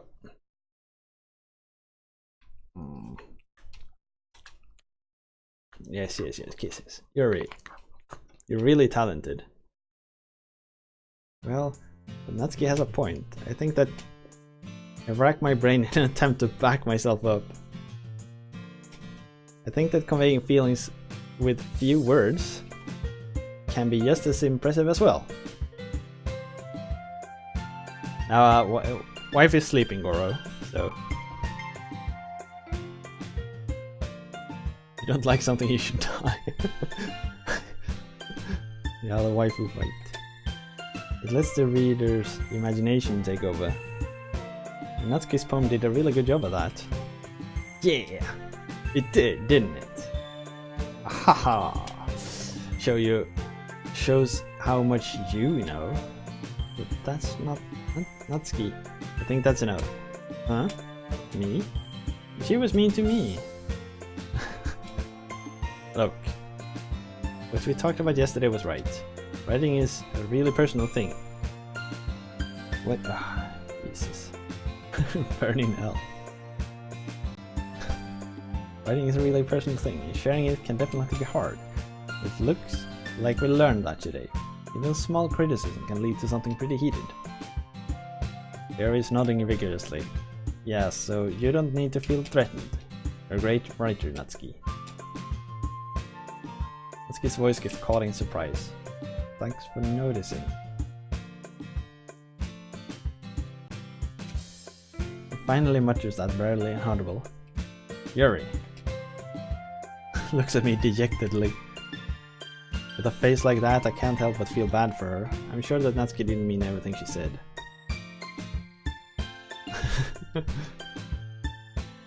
You don't need to feel threatened either. Well, if you say so. Hey, it's not like you need to apologize for me, Stigmore. Jeez. The thing about when everyone stops staring at me. Unsurprisingly, Natsuki has a harder time with it than he boasted. Sayori and Monica looks away. Anyway, the thing about your boobs, I didn't mean it, okay? That's all. They're naturally beautiful, Yuri. Sayori? I go make some tea. Yeah, I was just trying to help. I'm sure she appreciated. I pat Sayori on the shoulder. Well, now that we're past that. Super cute. What a beaut. See, Cup, you read up.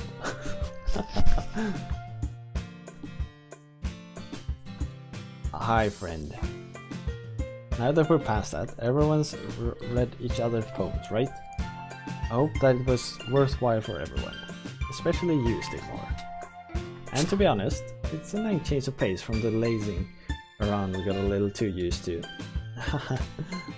So my joining the club was responsible for ruining the atmosphere. So please. I know. We need to finish it. We'll finish this chapter and then yes.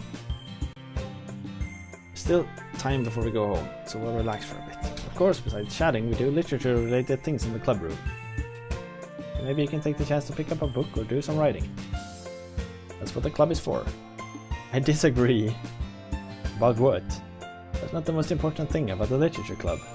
The most important thing is having fun. Of course. Well, I guess that's why you're the vice president, Sayori. Yeah. You can say whenever you want to just take a walk. Oh yeah, there's a save button there. I hadn't even really checked. Yeah, I need to walk the dog. Oh. How do you know? So we've been playing this for 2 hours. I'm gonna open the poll and we can vote while I'm out with the dog. Please, still.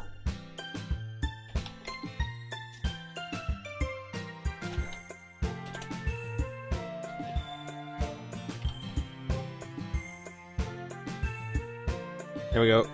Oh, here we go.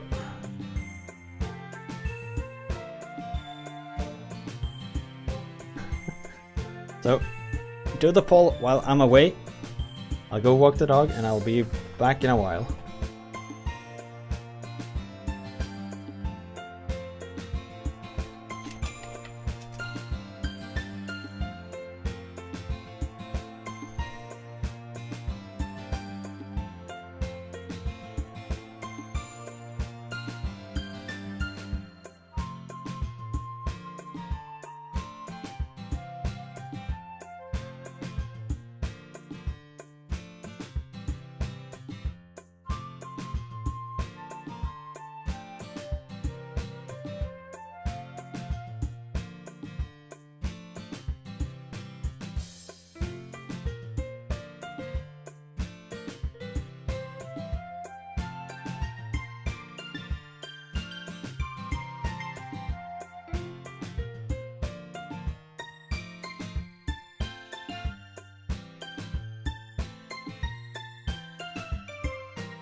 Oh, there we are. Oh. 15 minutes. Yeah, I guess it was a bit too long. I see you. You'll have to go bother. Not bother, I guess. You have to go talk to wife if you want attention. I'm sorry, friend. Yes, don't look so sad.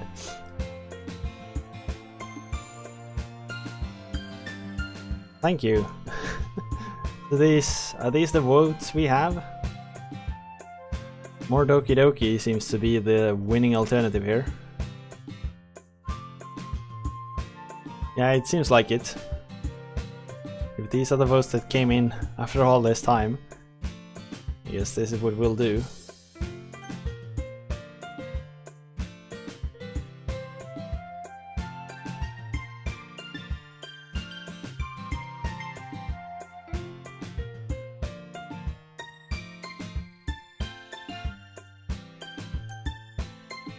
Alright.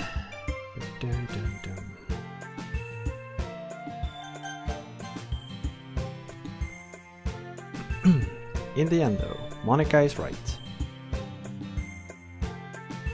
Being in the literature club probably means I can't spend all my time doing nothing. But in the end, I guess it's been worth it so far. Yes, these 2 days. It's about time for us to leave. It was a lot of fun. Well, I'd say it was worth it.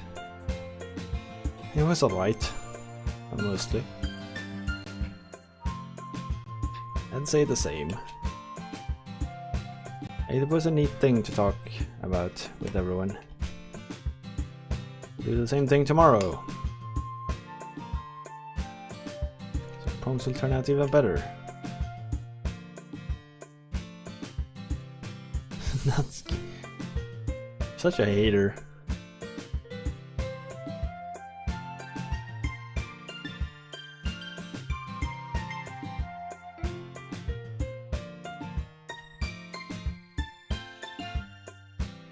Can't really say I'm not enjoying it either. I'm sorry, I just zoned out there.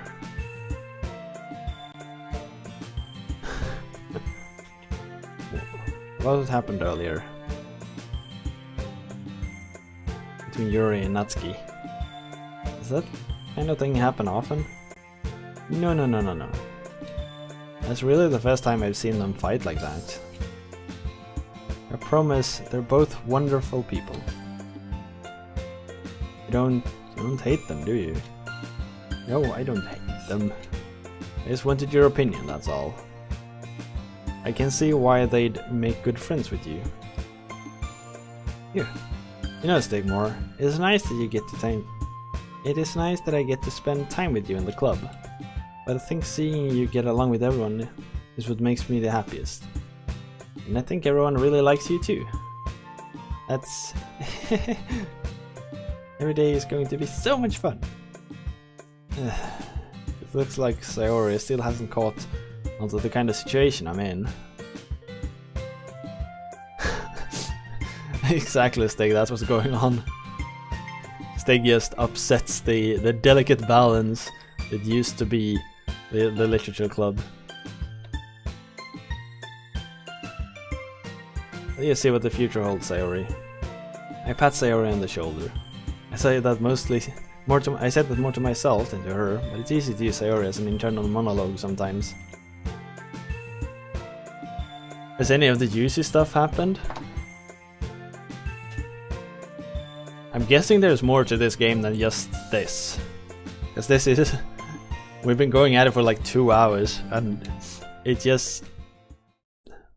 some pretty strange conversations and stuff. Alright. Parfait is apparently a word that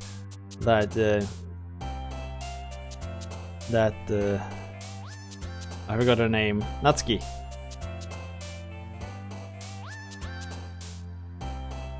Frightening treasure.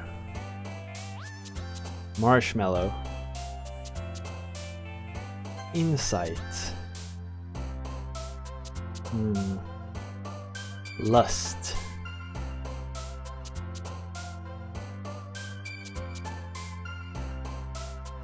Passion. Swimsuit.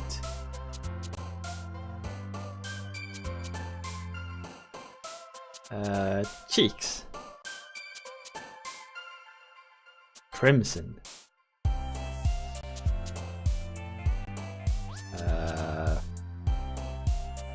Milk. If you want to please Natsuki, look for dumb sounding words. So, color. Poop.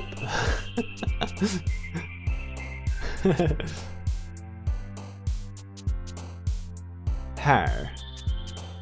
Variance. Variance. Bubbles.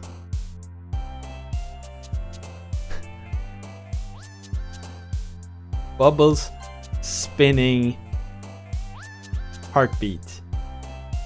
Uncontrollable. Anxiety. Death. Unending. Infinite. Papa. Mouse.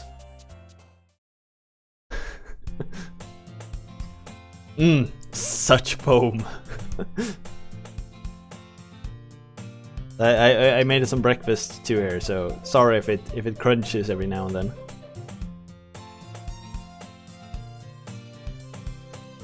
Another day passes, and it's time for the club meeting already. I've gotten a little more comfortable here over the past couple of days. Entering the club room, the usual scene greets me.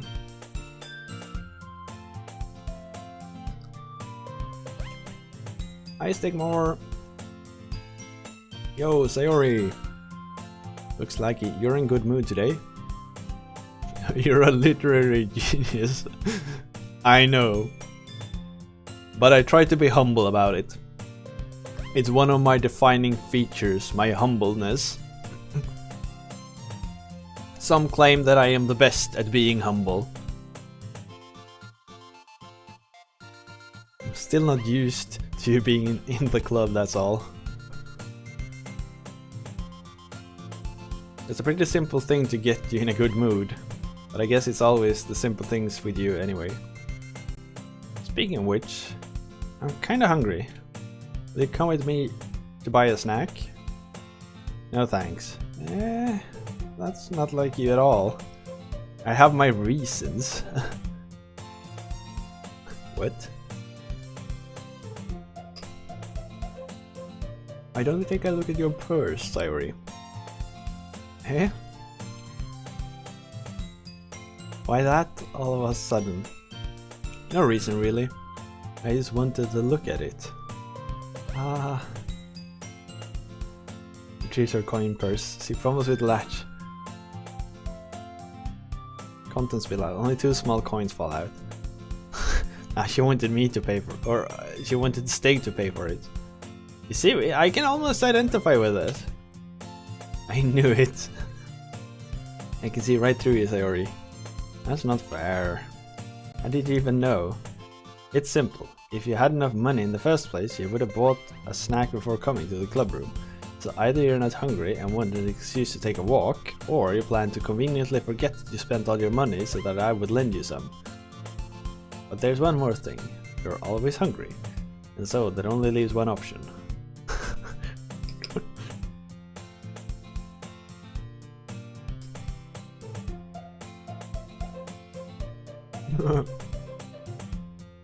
If you feel guilty, that means you deserve to feel guilty.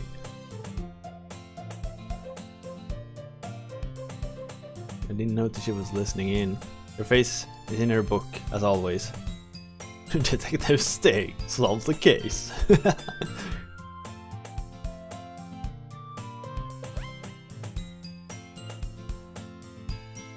I wasn't listening or anything. It was just something in my book. Yuri, tell Steg Martin let me borrow some money. That's... Don't get me involved like that, Sayori. This is not technically a social eating stream, I guess. I'm having sour milk and muesli.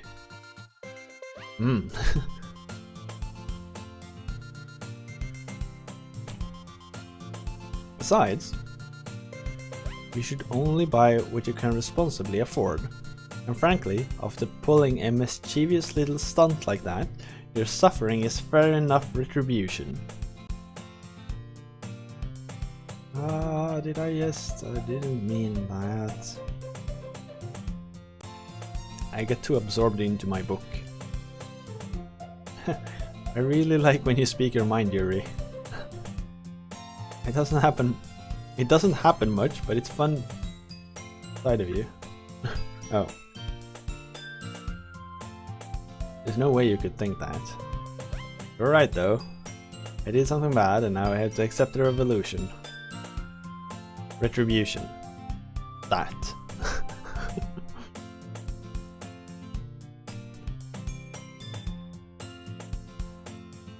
I guess there's a little devil inside all of us, isn't there? Don't let her fool you. Sayori knows exactly what she's doing. After all, she told you guys she was bringing me to the club before she even told me. But you wouldn't have come if it weren't for the cupcakes. I had to trick Natsuki to make them. Come on, give me more credit than that, Sayori.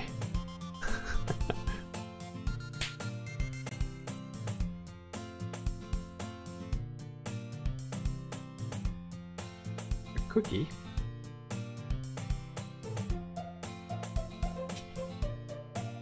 Of course, it's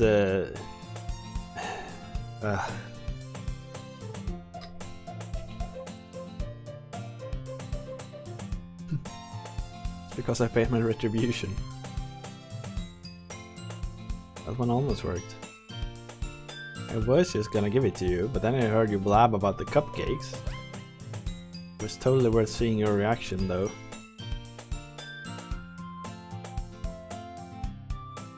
Sayori hugs the cookie.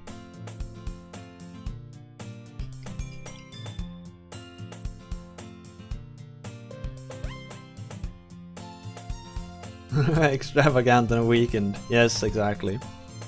Luxurying it up. So this Sayori girl, I get the feeling that she somehow suffers from like golden retriever syndrome or something.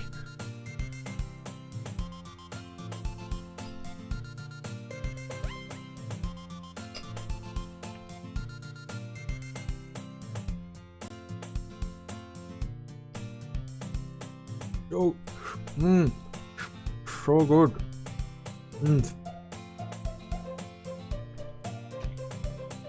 Sayori suddenly clasped her hands over her mouth. I bit my tongue. You're going through a lot over just one cookie. Yes, exactly. She's having like this entire spiral of emotions just because of a cookie. Takes a bite of her own cookie. Yours look really good too, Natsuki. Can I try it? Beggars can't be choosers, but yours is chocolate. Why do you think I gave you that one? Fine. Still, I'm really happy you shared this one with me.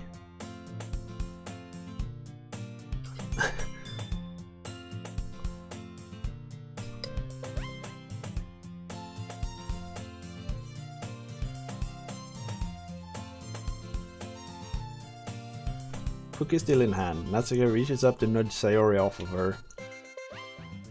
Sayori suddenly leans down and takes a bite out of Natsuki's cookie. Hey, did you seriously just do that? Mouthful, Sayori trots away to safety. Yuri and I laugh as well. Jeez, you're such a kid sometimes. Monica, can you tell Sayori... Eh? That's a good glances around. Monica isn't in the club room.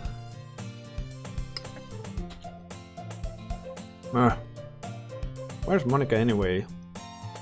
Good question. Haven't any of you heard anything about her being late today? Not me. No, I haven't either. That's a bit unusual. I hope she's okay. Of course she's okay. She probably just had something to do today.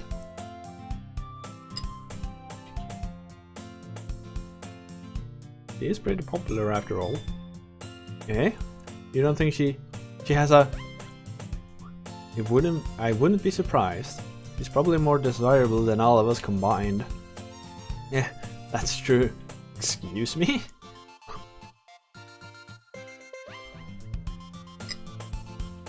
Suddenly, door swings open. Sorry, I'm super sorry. Ah, there you are. I didn't mean to be late. I hope you guys weren't worried or anything. Monica chose the club over her boyfriend after all. You're so strong-willed. Boyfriend? What on earth are you talking about? Monica quizzically glances at me. I can see how no one would want to date Natsuki, but could you stop weaving it out?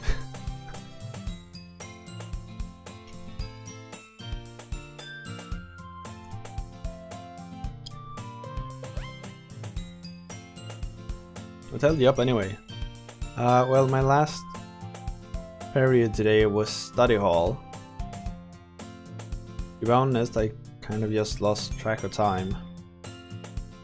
Makes no sense though. You would have heard the bell ring at least. I mustn't have heard it since I was practicing piano. Piano? I wasn't aware you play music as well, Monica. I don't really, just kind of started recently. I always wanted to learn piano. That's so cool, you should play something for us, Monica. That's... maybe once I get it a little bit better I will. I'd also look forward to it. Is that so? In that case, I won't let you down, Stig.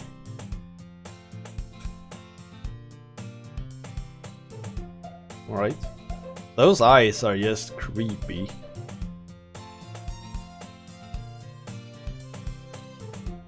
I've been practicing a whole lot recently, and I'd really love the chance to share once I'm ready.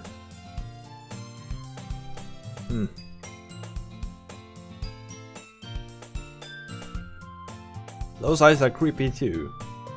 There's something really off with the color and the depth. I don't trust her.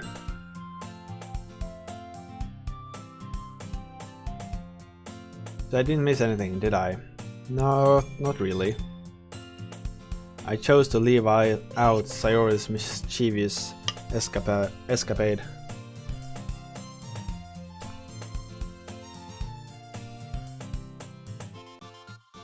I know, Pandy, but like... it's just a bit uncomfortable when someone just pulls out the weeb in the middle of a social gathering. It becomes a bit awkward, you know. Suddenly it becomes so real. I'm sure Natsuki will end up complaining to her anyway. It looks like everyone has already settled down. Sayori somehow already finished her entire cookie. Yuri is back to her book and Natsuki disappeared into the closet. And pulls out...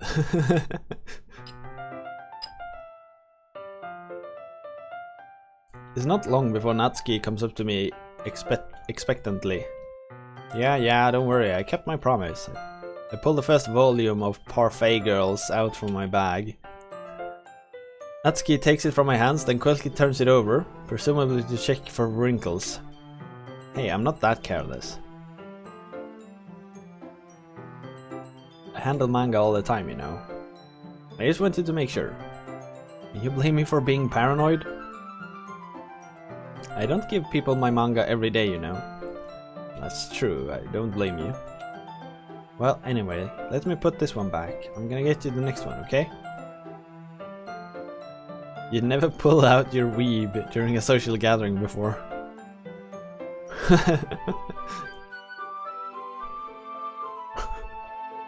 Natsuki makes her way to the closet. I follow. So you're gonna tell me everything you thought, right? Where did this volume leave off again? I forget. The chapter ended when Minori and Alice found Monica! Natsuki's voice resonates out from inside the closet. I peer inside. All of Natsuki's books are lined up on the top shelf. Did you move my manga again? Oh, sorry. The teacher got mad at me for taking up so much space in her closet. I had to move some stuff around and clean up a little bit. It's all still there, I just had to organize it a bit. The top shelf is far above Natsuki's head. It makes a futile hop trying to figure out how to reach her manga. Jeez, this is so inconvenient. I'm moving these all back down. There are plenty of room on the shelves. And besides, they're really pretty to look at when they're all lined up. Why would you waste that on a top shelf? Natsuki, there's a stool on the wall there. In the closet there's a collapsible stool that's hanging on the wall. If you want, I can reach up there and hand them to you.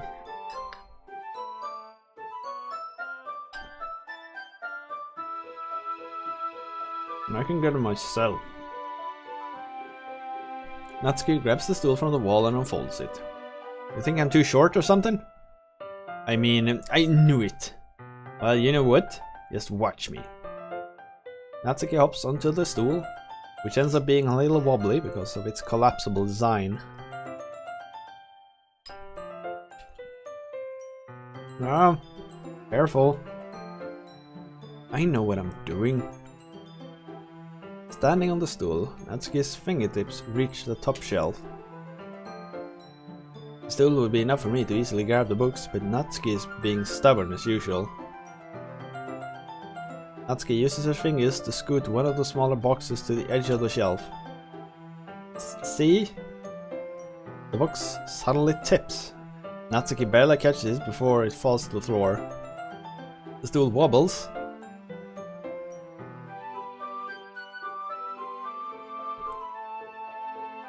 Still didn't manage to draw anything besides buff dudes in Fate Go. Still no waifus. I feel for you, Stig. I feel for you. Losing balance, Natsuki hops off the stool. Thankfully, she was able to stay on her feet. She holds the box triumphantly. There! Having almost fell, Natsuki is a bit shaken up. No need to prove yourself. There's no way you'll be able to get the bigger boxes like that. I can reach them, so I said I can do it. I don't want your help, okay? I'm gonna get a share, just hang on.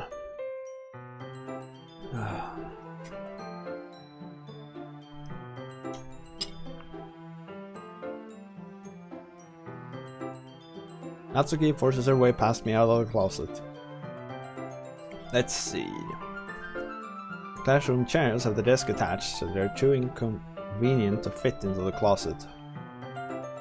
Natsuki came out of the closet, yeah, well, apparently. Natsuki trots over to the teacher's desk, which has a computer chair behind it. She rolls it on its wheels back to the closet. It's a little dangerous since the chair swivels and rolls, but I've already learned my lesson, so I keep my mouth shut. Still waiting for the psychological horror to appear. Hello there, Chucky. Yeah, I don't know. We've been listening to poorly written dialogue for like 2.5 hours now. That's overly... I don't know what.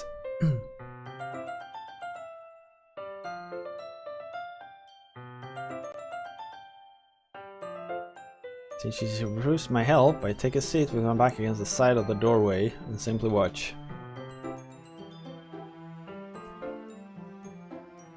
It still looks like she's like 8 years old on all these images. I can easily do it now. Natsuki grabs a stack of manga and bends down to put it on the shelf below. The chair swivels. Natsuki catches herself on her shelf. What are you doing? Can at least hold the chair steady instead of sitting and doing nothing? Who was it who told me not to help? Yeah, I gotcha. I hold the chair while Natsuki reaches back up. I can almost... What the shits? I forced myself to turn away. Natsuki seriously didn't think this through. Once she realizes, I'll be dead. Up! Natsuki wraps her arms around the parfait girl box set, easily the largest one on the shelf. Don't do it, Steak! Hey, Steak more. I don't think I can bend down without falling. Hurry and take this one. But then I had to let go of the chair. That's fine, just for a second. Hurry up. Alright? Let me just stand up. Just slowly release my grip of the chair. What do you mean stand up? Why are you all the way back?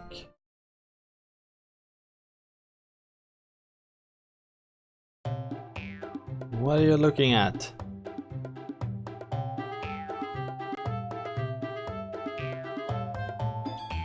Just give me the box. You perv. You set me up. Go away. Get out. But I'll do it myself. The chair suddenly swivels beneath Natsuki's feet. Natsuki! Yeah! The scene turns into chaos in a split second. The chair flies from under Natsuki's feet. Frantically, I try to catch her. The box topples out of her hands and the box goes flying. I gotcha! Crash.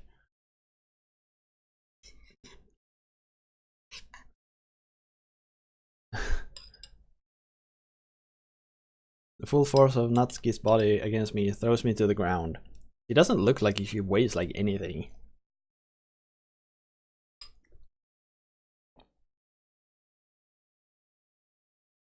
A whole bunch of books pelt me in the face. Natsuki tries to shield herself with her own arms as her face lands straight into my chest. My right arm and back seriously felt the impact. The full force of her body, yes.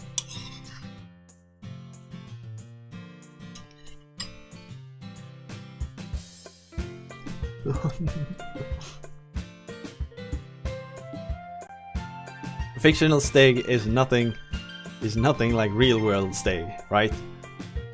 Slowly, Natsuki comes to her senses. She presses her arms straight into me to prop herself up. Natsuki seems to realize that it's not the floor that's beneath her. Gross, what? A fist pounds into my chest. Natsuki then hoists herself to her feet. What were you thinking, you sicko? I heard a loud noise. See what happens when you put the manga on the top shelf. It's a disgrace to the goddamn brew. Are you trying to kill your club members or something? Jeez. See?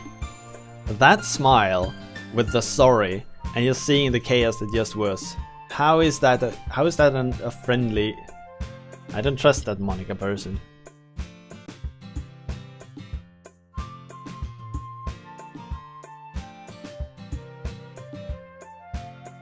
One more thing, it seems like your most recent club member is a total pervert. I hope you're happy. I didn't... Is it possible for me to explain the whole bizarre situation? I didn't do anything, I swear. I know, don't worry. Looks like I'm off the hook. Monica's eyes are green. Yeah, there's something about those eyes that makes me feel very, very... I don't know, like, I don't like it. I look down. Natsuki is kneeling on the floor holding one of the books that are scattered all over. There's a large diagonal crease along the page that she's desperately trying to smooth out. Must have landed on the page. Tries a bit more to fix the crease, but she can't get it out. She gives up, slams the book shut and throws it to the floor. Instead of continuing to yell, she just lowers her head. You're crying? No?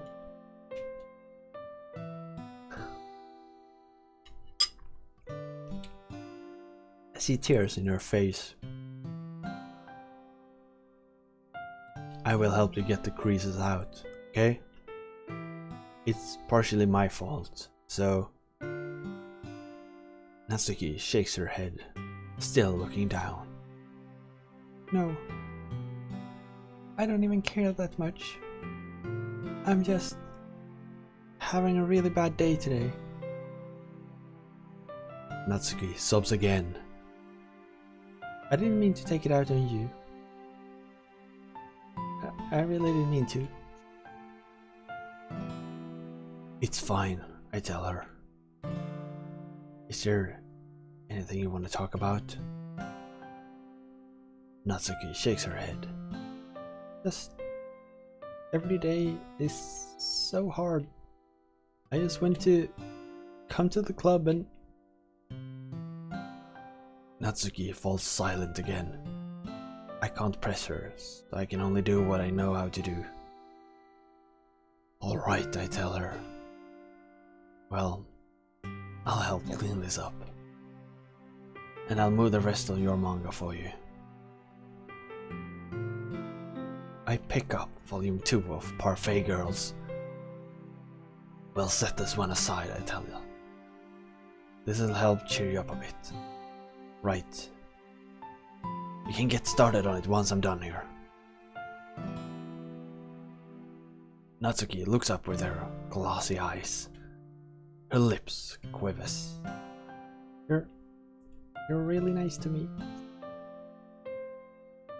That sounds really strange coming from Natsuki. I didn't expect it at all. Well, I tell her. I'm just treating you like a friend, you know? Natsuki lowers her head and stifles another sob. I'm not sure what happened to her today, but being nice is the least I could do. The next couple of minutes of silence between us as I begin gathering the scattered books. I make sure to slip them into the box in their correct order. After a little bit, Natsuki starts helping. It isn't long before we're done, and I hoist the box onto the shelf where Natsuki wanted to put it. Then, I get it on the stool and quickly finishes moving the rest of her books from the top shelf. Alright, I say. That should do it. I hop off the stool. Natsuki averts her gaze. Thanks. Haha. It's nothing. Natsuki is holding the volume I set aside in her hands. Alright, I say. I'm ready. Good. Even if you weren't, I'd make you anyway. You're taking responsibility for what you said. Thing about cheering me up. If you insist.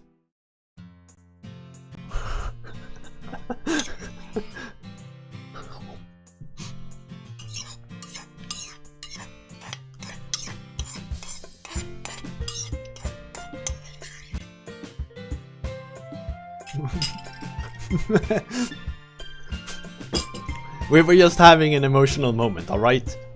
God, you people don't understand anything. Jesus. Man, you people have no... you have no... You have no sense of feeling, alright? I'm disappointed. God damn it. People today don't understand good art. Jesus. We sit in the same spot as last time and I opened the second volume. Natsuki's mood quickly improved, laughing and pointing things out to me. She's surprisingly sharp, making note of a lot of subtle repeated jokes and background elements. In the end, I'm pretty impressed by how everything ties together in this manga. I guess Natsuki has a good taste after all. After some time, Monica gets our attention as usual. It's time to share poems again. Guess I'll be holding on to this one for now. Yep. Even you sound more enthusiastic this time. Well, I'm starting to get into it, you know.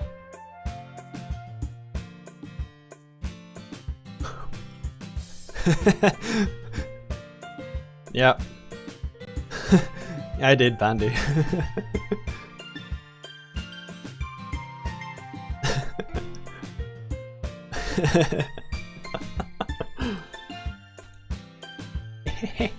Told you. Yeah. I returned to my seat and slipped the book into my bag. So he totally just ignored the book that he got from Yuri. It's like, ditched it altogether.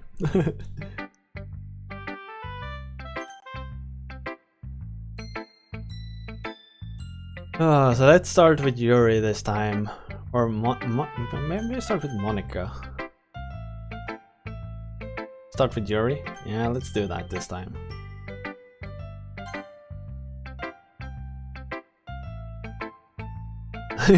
That cigarette steak's a fucking asshole. Yeah, maybe. Let's see what you've written for today. Well done, Stigmore. Your skills are already improving. Really? Thanks, Yuri. Coming from you, that means a lot. It's nothing. I'm just happy to help inspire fellow writers. I know you're new to this, so don't worry so much if it seems like you can't get your poems to feel perfect. You don't need to be afraid. Be a little more daring. Metaphors can go a long way. Don't feel like you need to work your brain like turning a bunch of gears. Try letting your mind wander through your feelings. How can anyone look at her and still choose Natsuki? And write down the things you see and hear. That's one way to truly enable your readers to see into your mind. It's a very intimate exercise. I see. That's certainly an interesting technique. Her hair looks wet. It really does.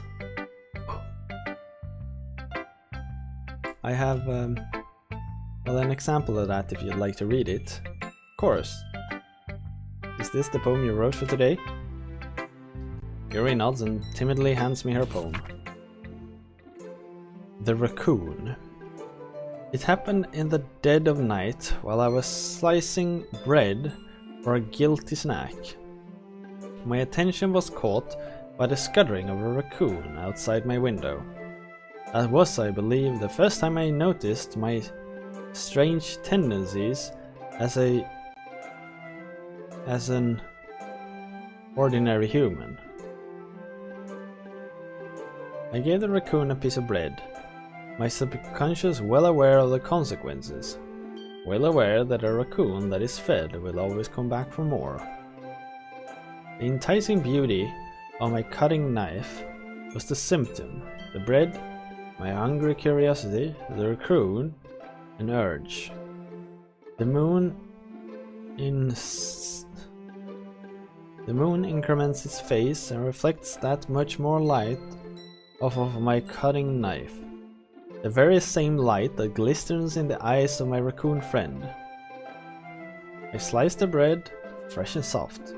The raccoon becomes excited. Or perhaps I'm merely projecting my emotion onto the newly satisfied animal. The raccoon is taken to following me. You could say that we've gotten quite used to each other. The raccoon becomes hungry more and more frequently, and so my bread is always handy. Every time I brandish my cutting knife, the raccoon shows me its excitement. A rush of blood, classic Pavlovian conditioning. I slice the bread and I feed myself again.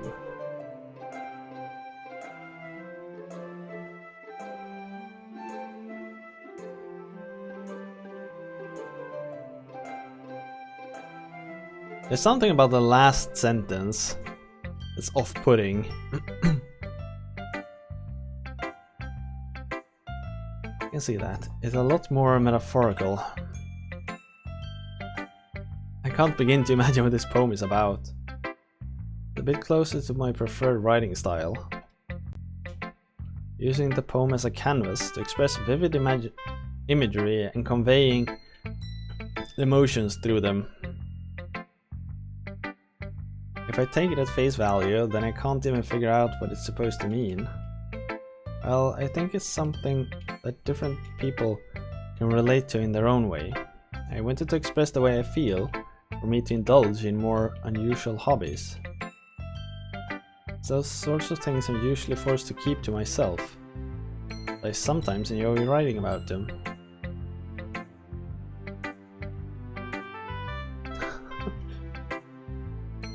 Why do you keep them to myself? Because they're embarrassing. And people would make fun of me. Don't you have anything like that, Stigmore? Well, you know. I guess I do. I feel like everyone has a little something like that. The best we can do is respect each other and our individualities. Even if it's difficult sometimes, and some things makes us uncomfortable. Proud weeb. You can have your own parades. Even if it's more difficult sometimes, and some things make us uncomfortable. After all, if I hadn't learned to embrace my own weirdness, I would probably hate myself. I might be ranting a little bit now, but I'm glad you're a good listener.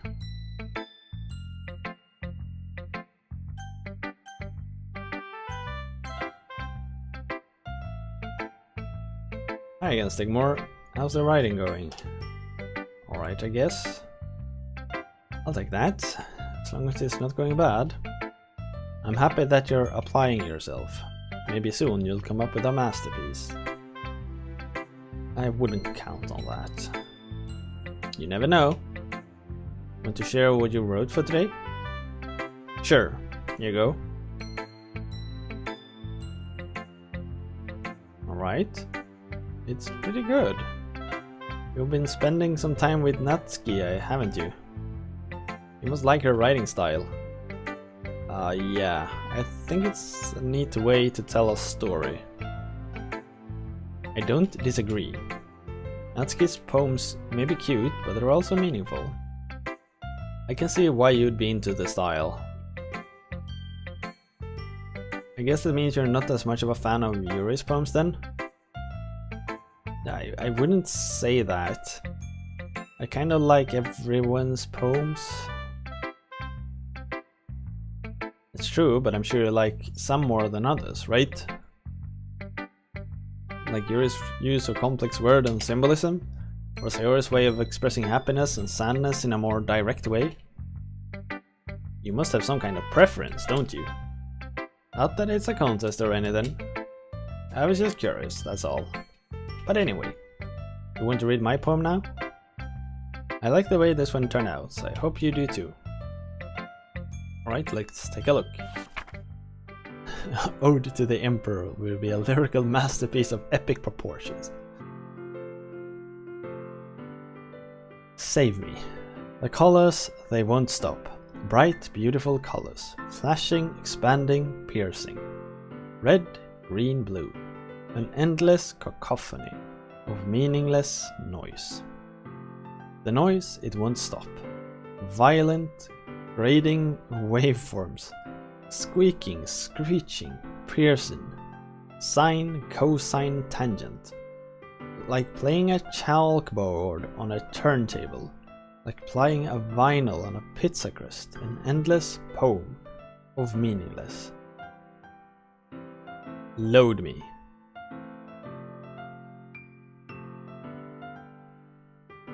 What?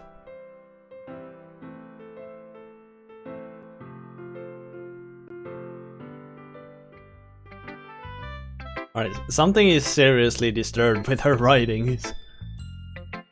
It's even more abstract than your last one, huh? I guess it's just the way I write. I'm sorry if you don't like it. I never said that, it's just the kind of thing I've never really seen before, I guess.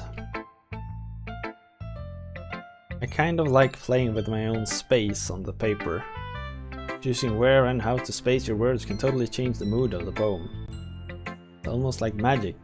The way I wrote the lines really short makes it feel like they're trying to speak over the noise. I see.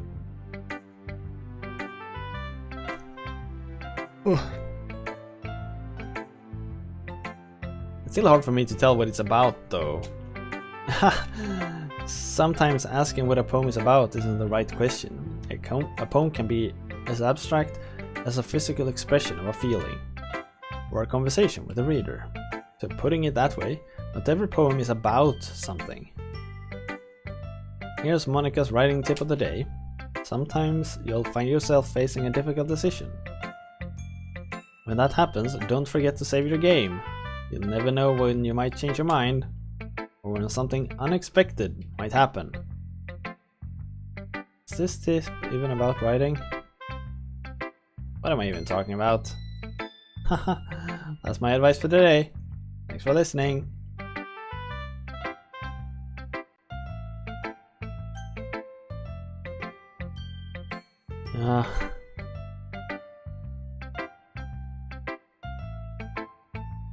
The finger placement. I need to do that next time I see her.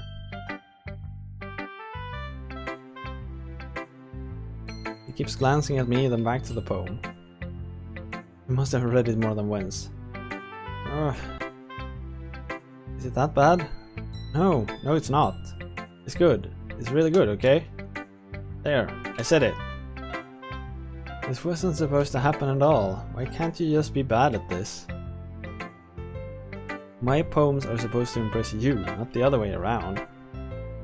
You're trying to impress me? Obviously. Think I'd let you join... You think I'd let you enjoy Yuri's writing more than mine? Give me a break. Well, in that case, what's the problem with me trying to impress you? I'll tell you.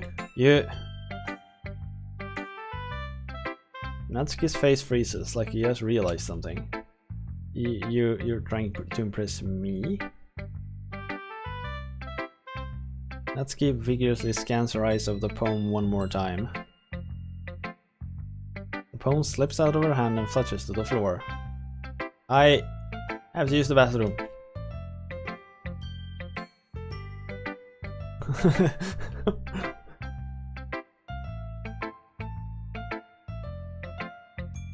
Did you do something to Natsuki? I just saw her rush out like that. You didn't do anything terrible, did you? No, it was just terrible is a very strong word here, alright? I just want to say that I think that your usage of the word terrible implies that it's very high up, like very far up on the severity scale. I would refer to it as a bad touch, yes. I just had a bad touch. I just told her that my voice gets caught in my throat. There's no way I can tell Monica that I'm trying to impress Natsuki.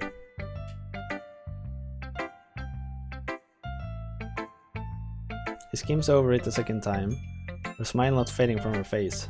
I see. At first I thought you liked her writing style. But you wrote this for Natsuki, didn't you? I mean, not really.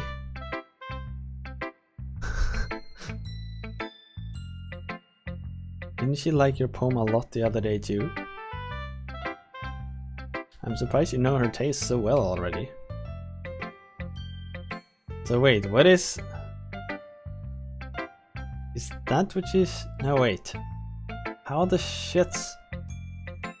Pinky out. Thumb and... No wait, index, long and thumb. Pinky on top of her...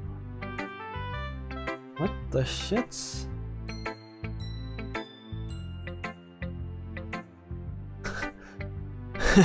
It's like I'm making Stiga lolicon. Yeah, don't worry. It's sort of like... The weird part is how her little finger is angled. That just doesn't make any sense. Need to like...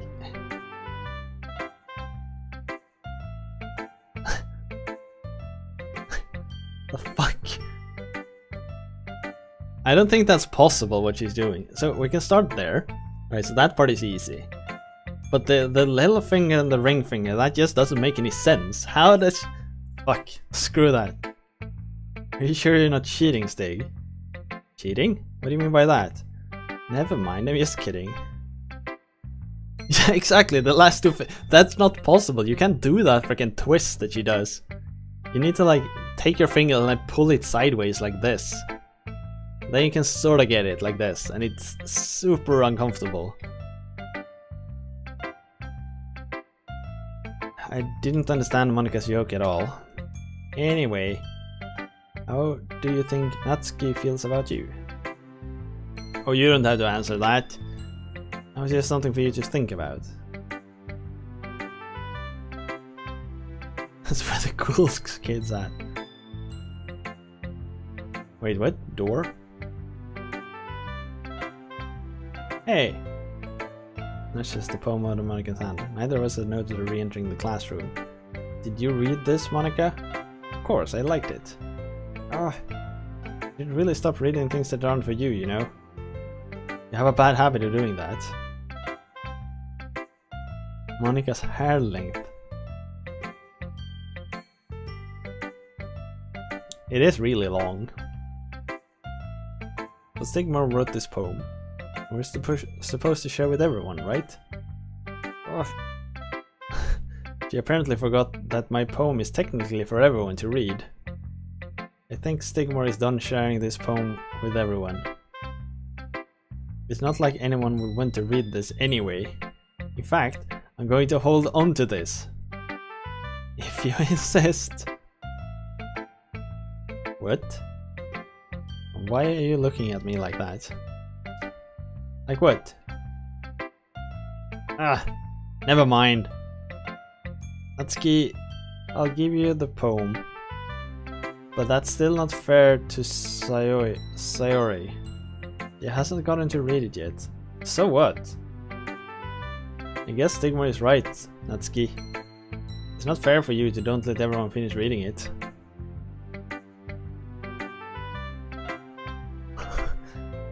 Common women's hair growth stops around one's waist. Yeah, she could probably sit on hers.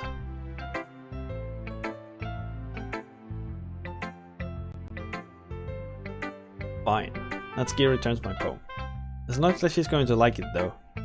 Read my poem now. And no, I won't let you keep it. This is my only copy. Amy likes spiders. You know what I heard about Amy? Amy likes spiders. Icky, wrinkly, hairy, ugly spiders. That's why I'm not friends with her. Amy has a cute singing voice.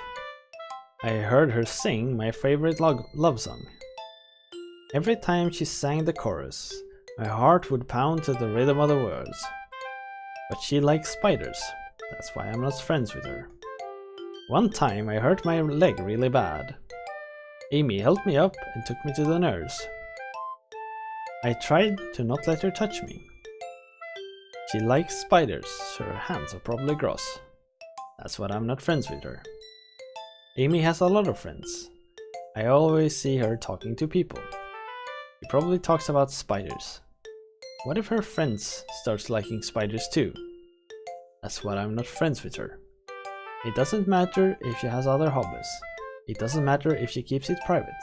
It doesn't matter if it doesn't hurt anyone. It's gross. She's gross. The world is better off without spider lovers. And I'm gonna tell everyone.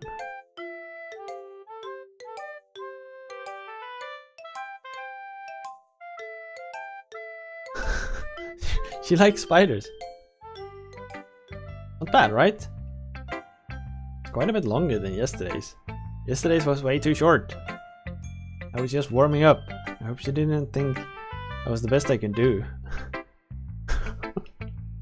Of course not. The message is pretty straightforward in this poem. I doubt I have to explain it. Sometimes you can explain complicated issues with much simpler analogies.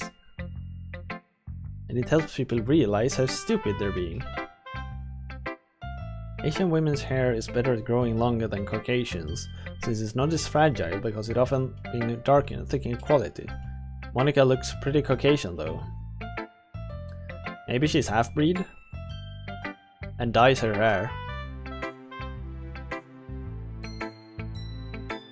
Like anyone would agree that the subject of this poem is an ignorant jerk. You know people like that? Of course, it's about how everyone thinks That doesn't matter. It can be about anything. I wrote it to be easy to relate to. Everyone has some kind of weird hobby or a guilty pleasure. Something that you're afraid of people finding out. They make fun of you or think less of you. We gave the Doki quest. No, it's not. We're doing 24-hour special here. We're doing like random stuff. And the Doki Literature Club has come up. People have talked about it a lot. So I basically picked it up and played it. As part of the 24-hour special. Stegas mentioned it, Yorkis mentioned it. I've heard it, like there were some people at work who mentioned the name. So I thought I might as well give it a try. But that just makes people stupid. Who cares what someone likes as long as they're not hurting anyone? It makes them happy. I think people really need to learn to respect others for liking weird things. That's funny. Yuri wrote about something similar today. Huh? Did you say Yuri? Yeah, she said her poem was about an unusual hobby of hers. I didn't really get it, but she said something similar to you. People shouldn't make each other feel insecure about those things. Really? Well, I mean, Yuri is pretty weird, so I wouldn't doubt that she has some weird hobbies. Not that there's anything wrong with that. It's not like I would judge her or anything. Can still vote no.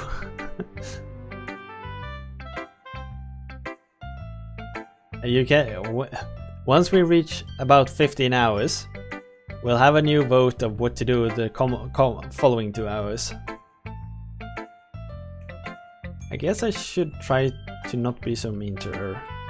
If she feels insecure about her weird behaviors and stuff. I mean, I always hate people who make me feel insecure. Yuri made me feel insecure yesterday. But the way you put it, it sounds like she's learned her lesson. Well, I would say so. Even if her writing style is really different, I'm sure she'll appreciate the message in your poem. You know, I'm glad that you can appreciate this kind of writing. I mean, I know I was talking about that yesterday. But I've been enjoying sharing my writing with you, so consider yourself lucky, okay? Well, thanks for being honest. And what's that supposed to mean? I'm always honest. Jeez. Just look forward tomorrow. Right? Right, I will.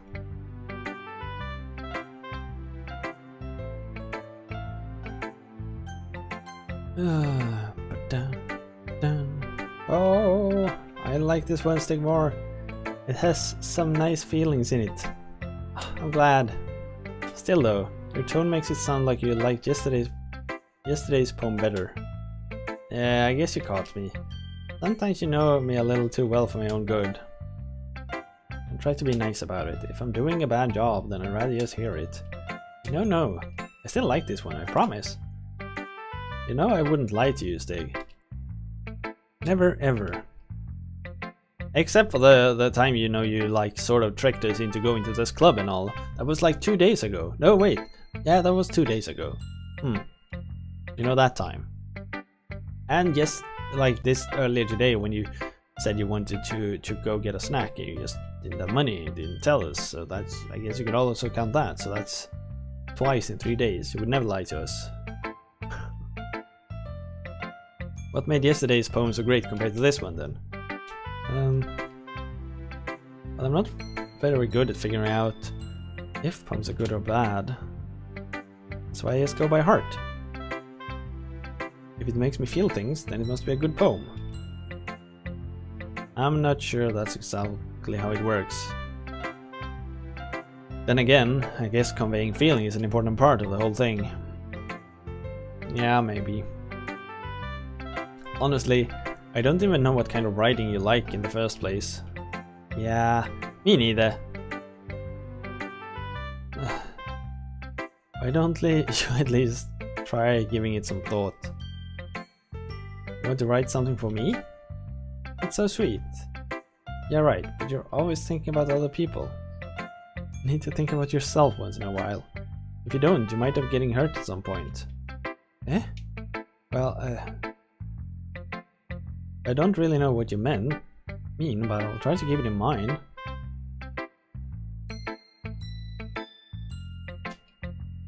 Anyway, let's see. I guess I like happy poems. Well, sometimes I like sad poems too. Sometimes a little bit of both. There's a word for that, right? What's the word I'm looking for? Bittersweet. Yeah. I like things that are happy and things that are sad. Happy and sad? I can't see you liking something sad, Sayori. Well, I like happy the most, but sometimes when you have a little rain cloud in your head, a sad poem can help you give the rain cloud a little hug. Make a nice happy rainbow. That's like unexpectedly poetic. Is it? Maybe I'm getting better at expressing my feelings after all. Thanks, Dig. I should go write that down then. You can read my poem now, okay? I pop off my scalp like the lid of a cookie jar. It's the secret place where I keep all my dreams. Little balls of sunshine, all rubbing together like a bundle of kittens. I reach inside with my thumb and forefinger and pluck one out, warm and tingly. But there's no time to waste. I put in a bottle to keep it safe. And I put the bottle on the shelf with all the other bottles. Happy thoughts, happy thoughts, happy thoughts in bottles, all in a row. My collection makes me lots of friends, each bottle a starlight to make amends. Sometimes my friend feels a certain way, down comes a bottle to save the day.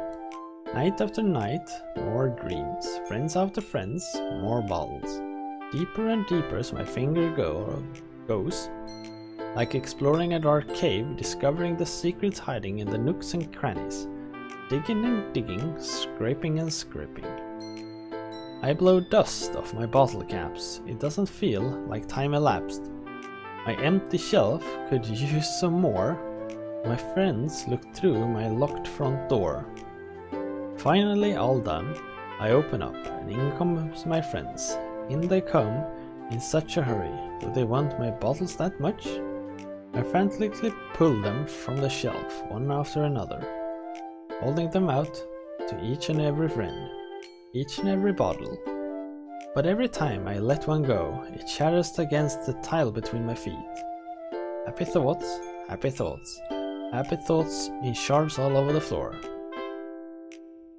They were supposed to be for my friends who aren't smiling. They're all shouting, pleading, something. But all I hear is echo, echo, echo, echo, inside my head. Alright, this one is really messed up.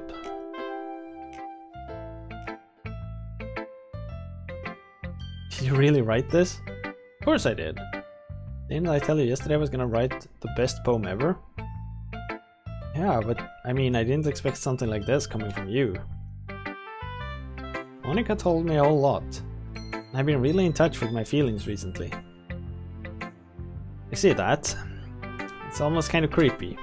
Creepy? Well, not exactly. Maybe because I'm so used to you being cheerful. Well, never mind. I'm thinking too hard about it. The point is, it came out good, so you should be proud of it. I feel like I was meant to express myself this way. That's some creepypasta material. Yeah, exactly. That's what I'm thinking. That poem was freaky. It was really freaking freaky. It even helped me understand my own feelings a little bit better. Writing is like magic. You got pretty passionate about this, huh? I hope you keep it up. Yeah, writing is the best. I'm gonna keep writing until I die. Don't say that, please. Don't get ahead of yourself. Exactly. Harry always has a habit of getting obsessed with something before dropping it no more than a week later. I wonder if this is one of those times. But seeing the passion in your eyes makes it hard for me to be pessimistic. We're all done reading each other's poems, right? I have something extra planned for today, so if everyone could come sit at the front of the room. Is this about the festival? Well, sort of. Do we really have to do something for the festival? It's not like we can put together anything good in a few days. We'll just end up embarrassing ourselves instead of getting any new members. That's a concern of mine as well. I don't really do well with last-minute preparations. Don't worry so much, we're going to keep it simple, alright? We won't need much more than a few decorations. Sayori's been working on posters and I've designed some pamphlets we can give out during the event. Right, that's great and all, but that doesn't tell us what we're actually going to do for the event. I thought you heard about it already. We're going to be performing! Performing? Oh, Monica. Yeah, we're going to have a poetry performance. Each of us is going to choose a poem to recite during the event. We're going to let anyone else come up and recite poems too. There's putting it all on the posters in case anyone wants to prepare ahead of time. Are you kidding me, Monica? You didn't already start putting those posters up, did you? Well, I did. You really think it's that bad of an idea? Well, no, it's not a bad idea. But I didn't sign up for this, you know. There's no way I'm going to perform in front of a group of people like that. I agree with Natsuki. I could never in my life do something like that. Imagining it, Yuri shakes her head in fear. Guys, no, Sayori. I understand where they're coming from. Remember that Natsuki and Yuri have never shared their poems with anyone until just a couple of days ago. It's actually yesterday! It's a lot to ask of them to recite their poems out loud to a whole room full of people. I guess I kind of overlooked that. So here's the thing, if she was a good leader, she would have thought about this and asked people, and also, we started doing this yesterday. How has she gotten the time to get these posters up and not think about yesterday being the first time? It doesn't make any sense. I'm sorry. I still think we should give it our best, unless she's plotting it. That could be it. She could like have this all planned out in her head. If we start the event and each put on a good performance, then it will inspire others to do the same. And that's the demon hand thingy again.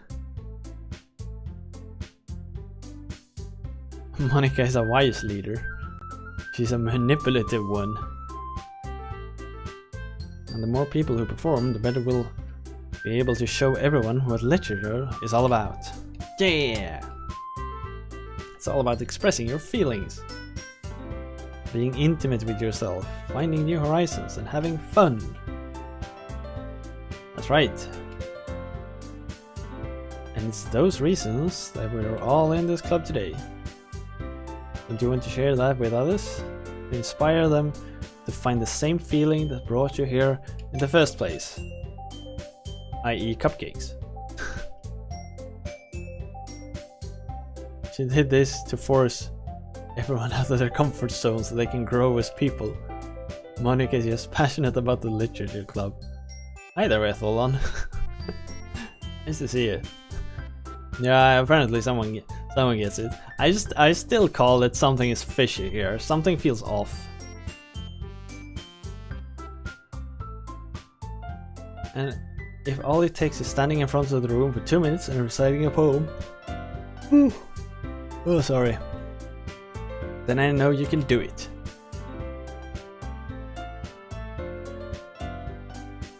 Yeah, something feels off. Such a hater. Guess that leaves me no choice. I agree. I don't think it's too much to ask. I think that Sayori and Monica have been trying really hard to get new members. The least we can do is help them out a little bit. Well, maybe, but it looks like Natsuki doesn't have any arguments left.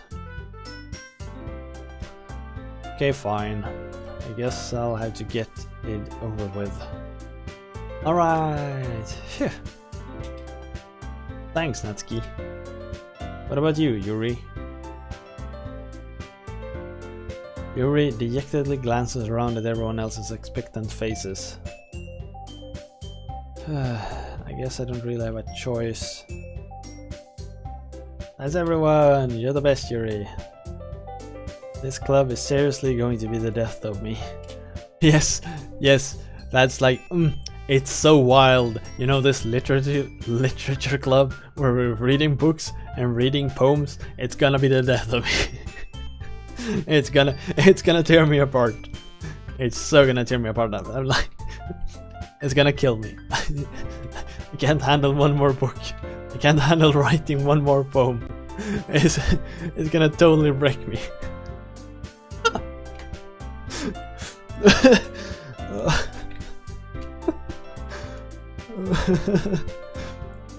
You'll be fine, Yuri.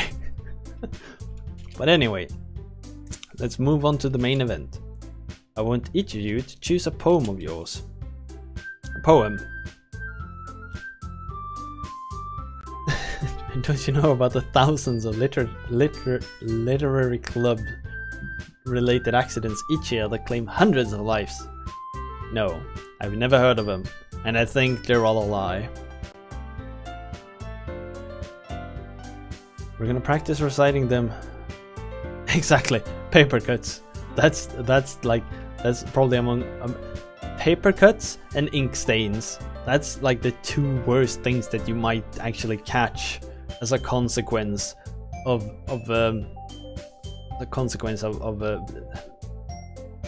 literature clubs. No way. Monica, this is too sudden. If you can't recite your poem in front of the club, how do you expect to do it in front of strangers?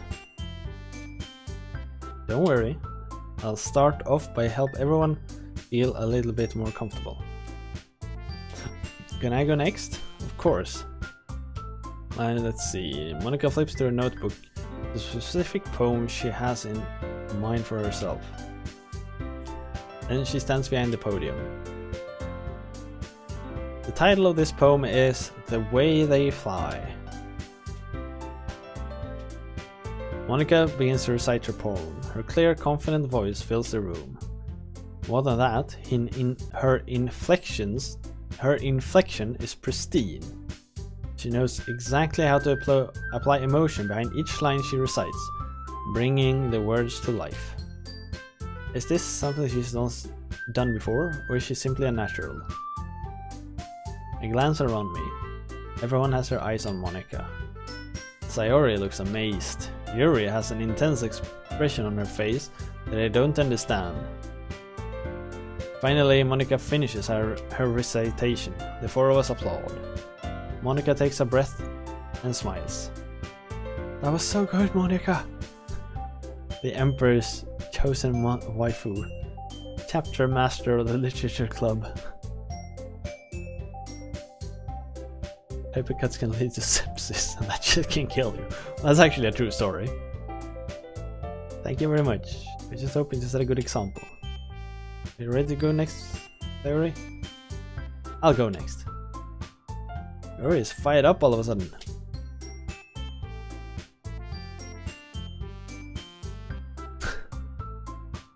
Yuri clutches a sheet of paper between her hands and stands up. Keeping her head down, she walks quickly over to the podium. This poem is called... Yuri anxiously glances at each of us. You can do it, Yuri. It's called After Image of a Crimson Eye. Yuri's voice shakes as she starts reading the poem. Just a moment ago, she practically refused to do this.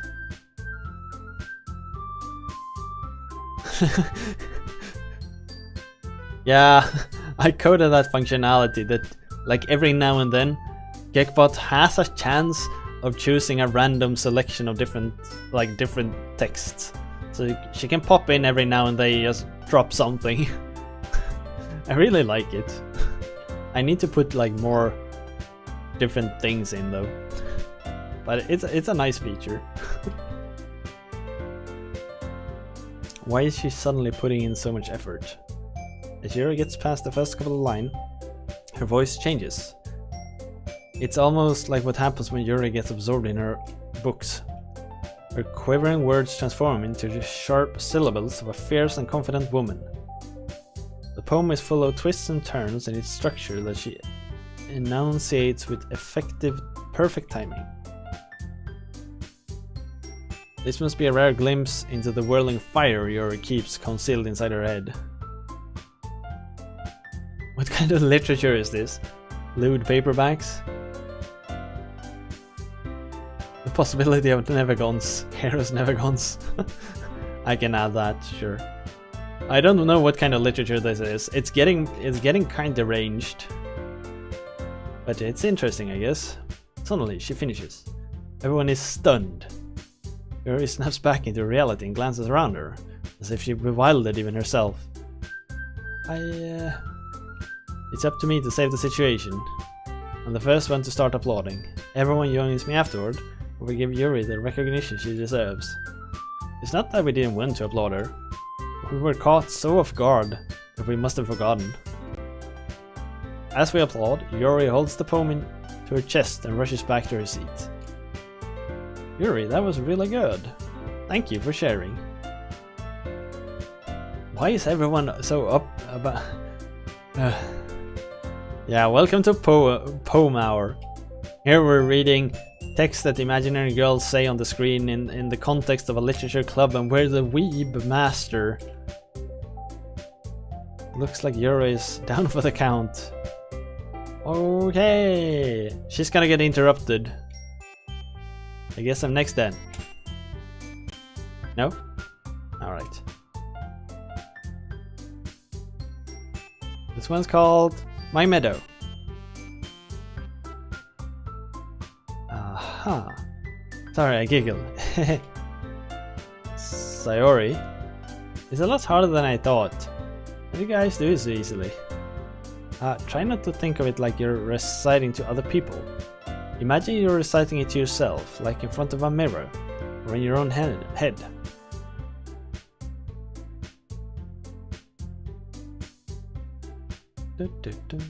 It's your poem, so it'll come out the best way that. Be careful, Gig's gonna pull out his weave again. Jesus. Nah, we need the right moment for that. we need the right moment, the right circumstances. I need to get the feeling, you know. I need to get that warm feeling in my chest to really connect with it. I need for a moment there I understood, I can really I can understand and connect with how Stig feels. Sarah begins her poem.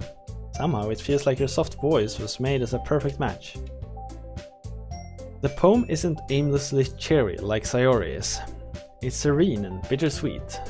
If I were to read this on paper, I probably wouldn't think much of it, but hearing it come from Sayori's voice almost gives it a whole new meaning. Maybe this is what Sayori meant when she said she likes my poems. It's like I get to reach more deeply into someone. I thought I knew it through and through. Sayori finishes and we applaud. I did it! Good job, Sayori. Even Stigmar liked it. I guess that's a good sign. What does that even mean? Came out nicely, Sayori. The atmosphere of the poem fits you really nice. But it might be that other poems wouldn't work quite as well with that kind of delivery. So much snow? Yeah, I know, it's it's snowing a lot at the moment. You need a jailbait to fall on the floor again. Yes, that's basically. We need to catch the. So, there is a saying, never catch a falling knife. But, there's nothing in that saying about jailbait. Huh? In other words, I've seen poems of yours where the sort of gentle delivery wouldn't work as well. They might need a little more force behind them, depending on what you're reading. Oh, I know what you mean. Well, I've been practicing that kind of thing. It's just embarrassing to do in front of everyone. The next time I'm going to make you pick a poem that challenges you a little more. We don't have much time before the festival. No, never catch a falling knife. But if you were to see a falling jailbait, I mean, you wouldn't want it to fall on the floor, would you? Right? Now, who's next? Natsuki? Don't make me go before Stig. It's not like I can compare to you guys anyway. I should catch him on jailbait. Gotta catch them all. Yeah.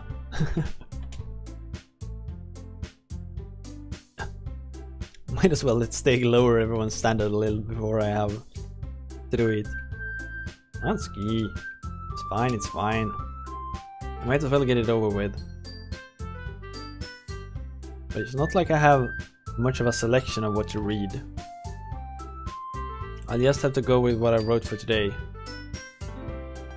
I stand up and step in front of the podium. Everyone has their eyes on me, making me feel terribly awkward. I recite my poem. Since I'm not exactly confident in my own writing, it's hard to put energy into it. Despite that, once I finish, I receive applause anyway. Sorry, I'm not really as good as everyone else. Don't worry about it much. I think it's less about your ability and more about your lack of confidence in your writing. That's something that'll improve over time though. Yeah, maybe. Alright then, that just leaves you, Natsuki. Yeah, I'm going. Natsuki begrudgingly gets out of her seat and makes her way to the podium. The poem is called... Why are you all looking at me? Because you're presenting. Anyway, the poem is called Jump. Natsuki takes a breath. When she starts reciting the poem, her sour attitude disappears a little. While she's still a little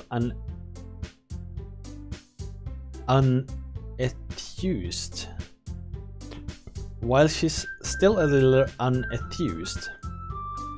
Her poem has a rhythm and rhyme to it. It's Natsuki's trademark style, and it works surprisingly well when spoken aloud. The words feel like they bounce up and down, as if giving life to the poem. Natsuki finishes and everyone applauds. She huffs back to her seat. That wasn't so bad, was it? Easy for you to say. You'd better not make me do this again. Well... Do you at least feel prepared enough to recite the poem in front of other people? I mean... Doing it in front of other people will be way easier. I can put up whatever face I want for other people. But when it's just my friends, it's just embarrassing. That's a surprise, Natsuki. I think it would be the other way around for me. Well, that's just how it is, so... Well, I guess it's the case. We won't have much to worry about for the festival. That said, I want to thank everyone for coming through. It might be hard, but I hope that you all have an idea of what it's like now. Make sure you pick a poem you get enough practice before the festival, okay? I'll be making pamphlets, so let me know ahead of time what you'll be reciting. Jeez. I should probably find some other poem to recite instead. That's fine too. It doesn't have to be your own. I'm already pleasantly surprised that you're putting in all this effort for the club. It makes me really happy. Yeah, no problem. Okay everyone, I think that's about it for today. I know the festival is coming up, but let's try to write poems for tomorrow as well. It's been working out really nicely so far, so I'd like to continue that. As for the festival, we'll need to finish planning tomorrow, and then we'll have the weekend to prepare. Monday's the big day. I can't wait! I can do this. I can do this. Alright. I stand up. There's no way I'll be able to find the same enthusiasm as Sayori or Monica. But I'll do my best and get through it. For the sake of the club, and impressing Monica, then I'll have to do my best. Ready to go, Sayori? Yep! Look at you two, always going home together like that. Kind of adorable, isn't it? Jeez, you guys. Don't make such a big deal out of it. Must be a little nice though. Well, how am I supposed to respond to that? It's okay, Stickmore, you don't have to say it. Whatever, let's go already. I walk home with Sayori once more. Even though it's only been a few days, a lot of things have already changed. But today, Sayori is being a little quieter than usual on the way home. Hey Sayori! Sorry, I was spacing out. Ah, no wonder. I was thinking about something from earlier. I like how we get to... I mean... Sayori fumbles with her words. So let's just say that one day Natsuki asked to walk home with you. What would you do? What kind of question is that? Kind of putting me on the spot here.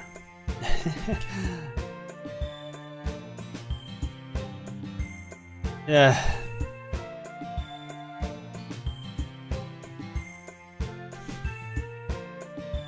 So are we the douchebag? Or are we loyal? No. Alright, so like in one way, she's like we've been decisions.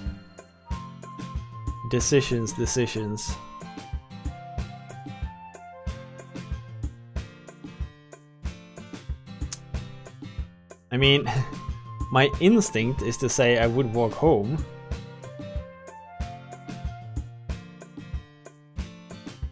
Not to be a dick or anything, but when's the next vote? In 30 minutes.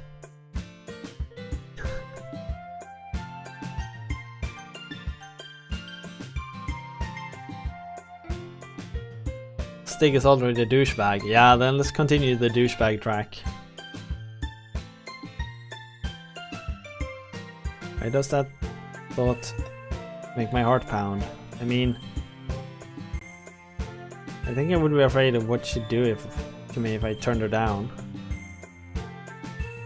Isn't she so cute and fun to be around? That has nothing to do with what I just said. You admitted it. Jeez. There's not even any point in speculating something that's never going to happen. Well, maybe, but I just like to think about it. It's not long before you won't need me anymore, you know. Need you? Sayori, I can't figure out how you're seeing things in your head right now. Sorry. Everyone is different. Nobody in the club is a replacement for you. You say so. It was kind of her fault for trying. Exactly, yes. Put the blame down. I can't just lie to her, but if there's some that makes her happy, I would hate to take that away from her. Who decides? Yeah, basically I do. Sometimes I have like alternatives to vote in between.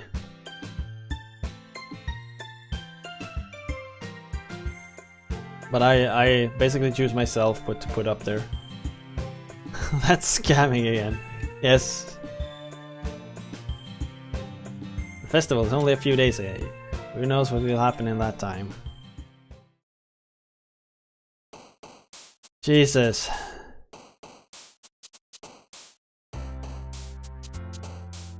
More poems. Alright, so...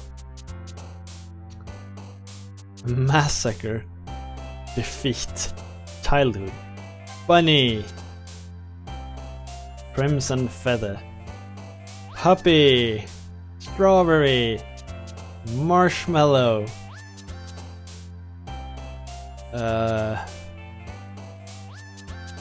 Melody. Parfait. Anime. Fluffy. Nightgown. Papa. Doki Doki.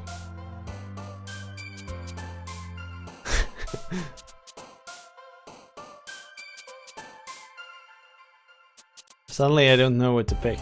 Family? Oh, you like that one. Oh well. Spinning.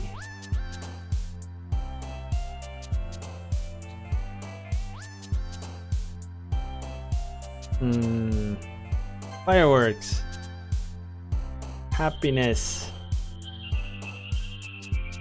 Pleasure. Romance. Fester. Pink. Pink bubbles.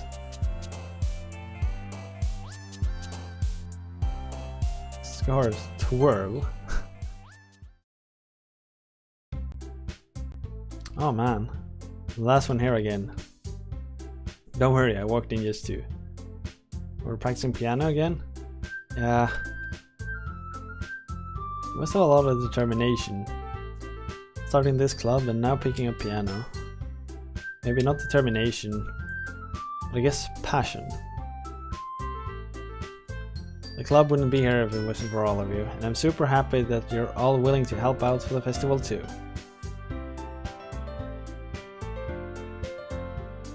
Weren't you complaining about it yesterday? Well, yeah. I'm not talking about our part of the festival. It's a whole day of school where we're going to play and eat all kinds of delicious food.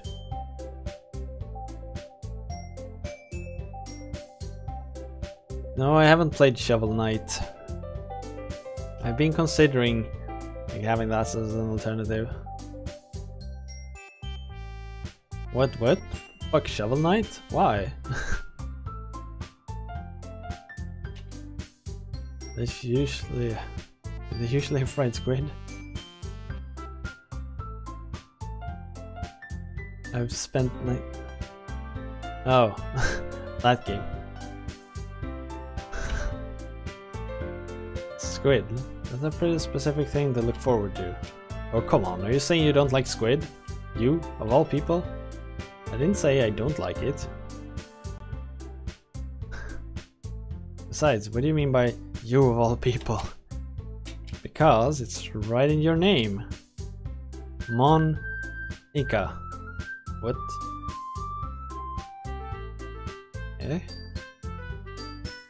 That's not how you say my name at all. That joke makes no sense in translation. Yes, exactly. Never mind. No, Ika is Japanese for squid.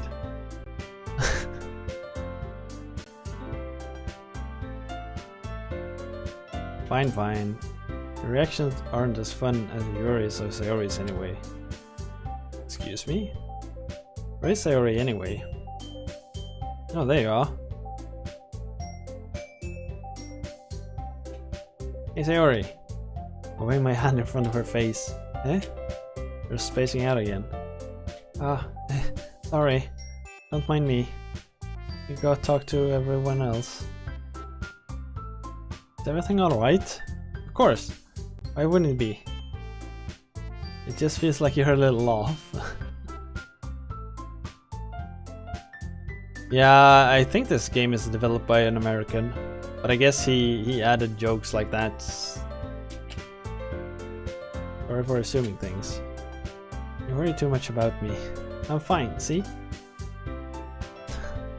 Don't let me distract you from having fun with everyone. I weirdly glanced at Sayori before turning my back towards everyone else. Turning back. I appreciate web jokes. Conversations already dispersed with everyone back in their usual activities. Maybe I should ask Monica if she noticed anything about Sayori recently. Since they've been prepping for the festival, they must be spending a lot of time together. I timidly approached Monica, who was shuffling through some papers at her desk. Think more, what's up? Wait, this might sound a little strange, but have you noticed anything up with Sayori recently? Anything up with her? In what way do you mean? Maybe I'm reading into a little too much, but she seems a bit downcast. Oh, you think so? I can't say I've noticed anything about her.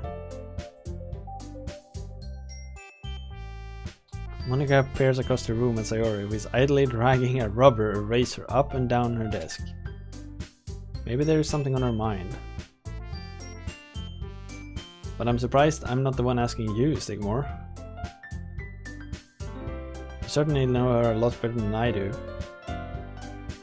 Yeah, but she's never really like this. She's always talked to me about things that bothered her. But this time when I ask her, she's really dismissive. Sorry, I know it's not your problem. I just wanted to ask if you knew anything, so I'll drop it. No, it's important to me too. I mean, I'm also friends with her. And I also care about the well-being of my club members, you know. Maybe I'll try to talk to her myself. You sure about that?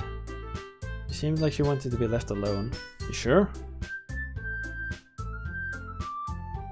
Maybe she just had a hard time bringing it up with the person of interest. Person of interest? What do you mean by that? I'm saying that maybe the thing on her mind is you. Me? How on earth would you come to that conclusion? Well, I probably shouldn't say too much, but Sayori talks about you more than anything else, you know.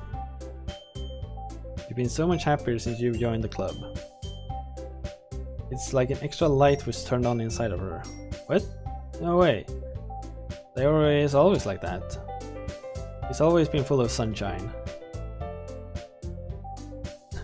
It's not any different now than it's always been. You're so funny, Stig. Have you thought that maybe you've always seen her as so cheerful? Because that's just how she is when she's around you? I said too much, I'm sorry. What do I know anyway? I didn't mean to jump to conclusions, so you should just forget what I said. Here's the thing, like, how do people not hear this across a room with their 5 people in the room? I'll try to talk to her, so try not to think about it for now. Alright. I know she said to forget about it, but I already know that I won't be able to get her words out of my head. Monica stands up from her desk and walks across the room to where Sayori is sitting. So that's subtle.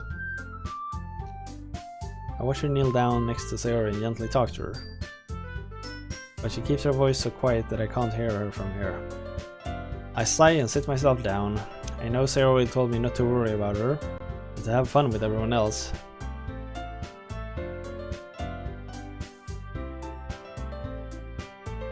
That's true, we're not playing something overly stressful. But that's impossible to do when she behaves like this. Exactly how much do I care about her that I'm letting this weigh me down so much?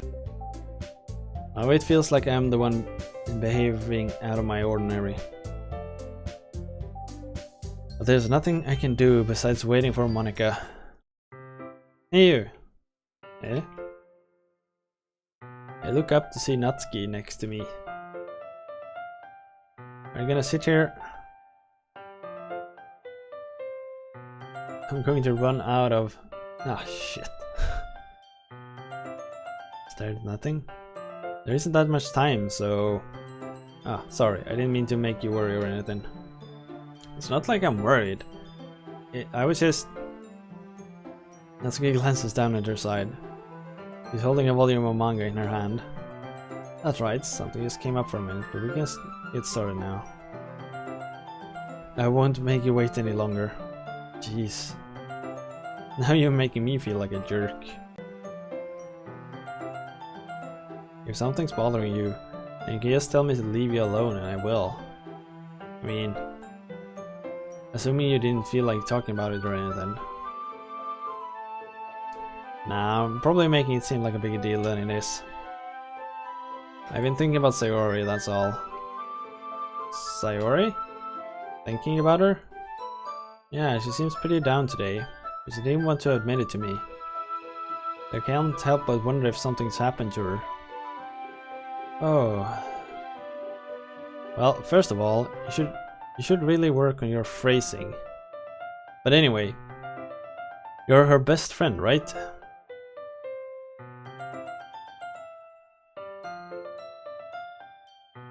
Sundary Lady Boner. What?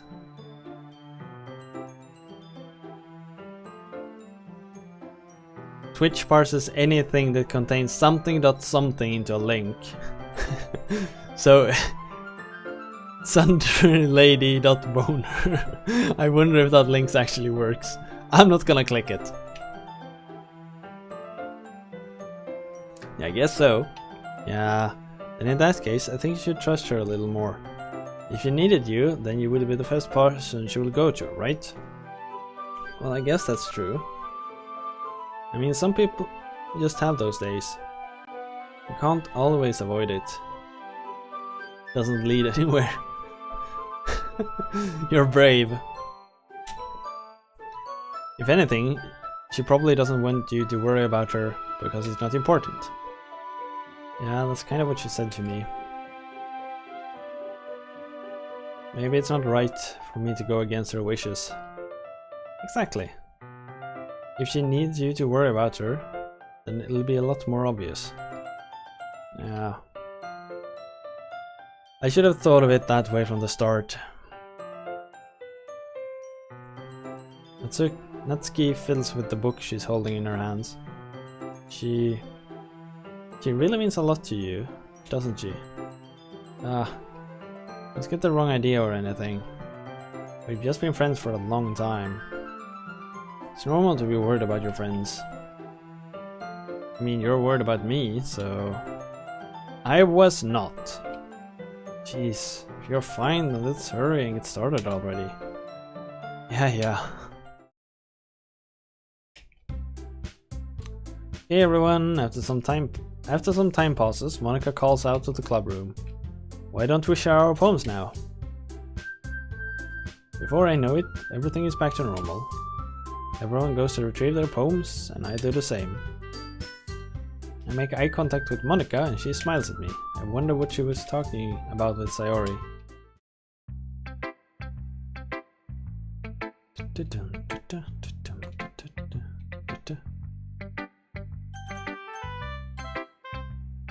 I don't know if it matters which order you take folks. Let's take more. Have you thought about what you want to submit to perform at the festival? Well, being in this club is one thing, but performing in front of a bunch of people, I'll have to give it some more thought. Okay, no pressure. But whatever you do, I'm sure it'll turn out great. It would also make me happy to see. Oh my. The yawning starts. It'll be over soon. Let's take a look at today's poem. Sure.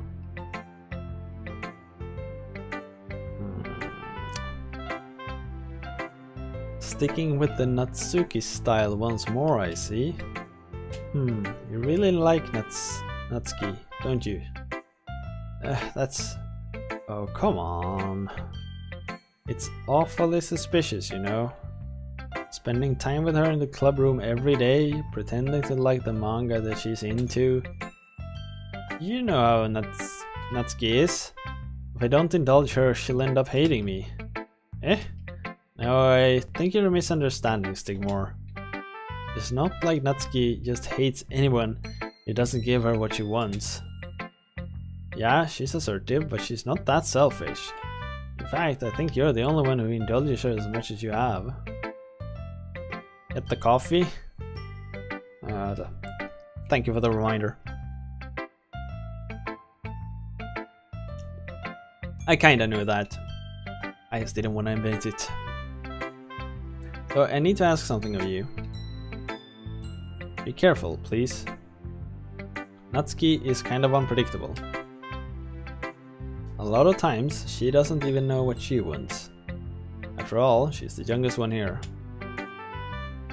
She might not know how to handle her feelings properly. What I'm saying is, if something bad happens, then it could end up damaging the club too. And you wouldn't do that to me, right? I'm not sure how to respond to Monica. While I care about her and the club, it's also kinda unfair to bring that up. Well, you're smart. Never date your coworkers. Yeah, exactly. That's a bad idea. I'm sure you'll do the right thing. Monica smiles sweetly. Anyway, I'll share my poem with you now, alright? Alright. The Lady Who Knows Everything. An old tale tells of a lady who wanders earth. The lady who knows everything. A beautiful lady who has found every answer, all meaning, all purpose, and all that was ever sought. And here I am, a feather, lost adrift the sky of the currents of the wind. Day after day I search with little hope, knowing legends don't exist. But when all else has failed me, when all others have turned away, the legend is all that remains, the last dim star glimmering in the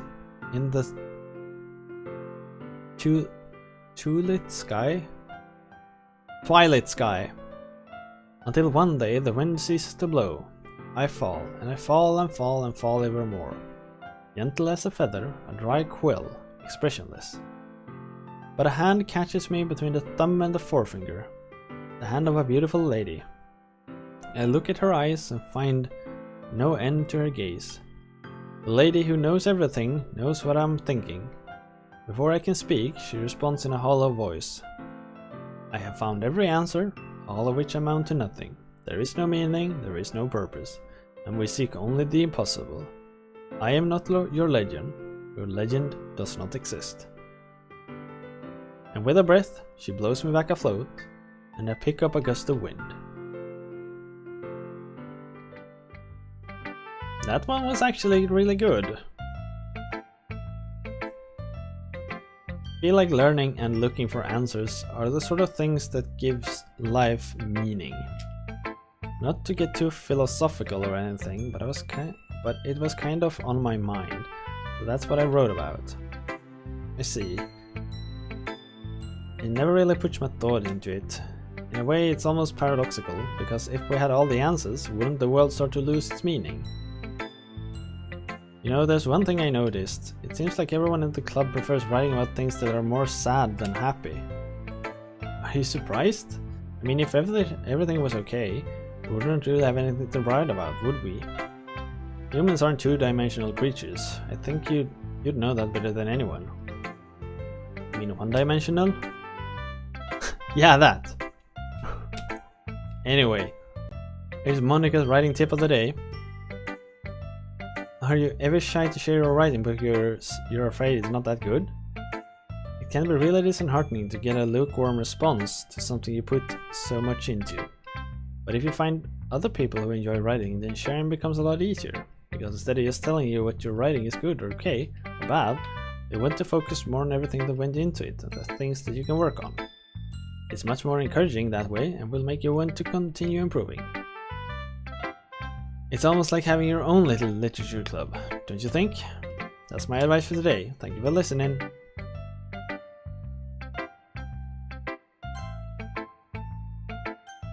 Yes, I need to get the voters up.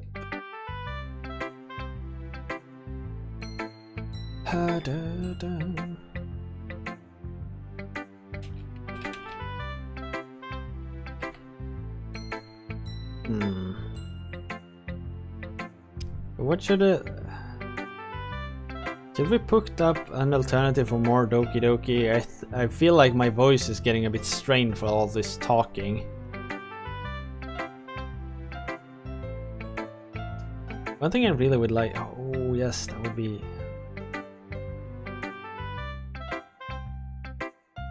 How long are you gonna say it's about to start? Doki... Even more Doki Doki.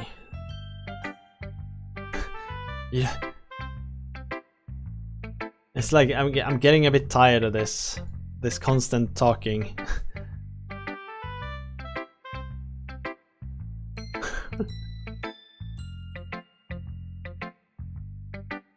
I'll bring it up later. In that case, let's I don't know. I don't know what to add.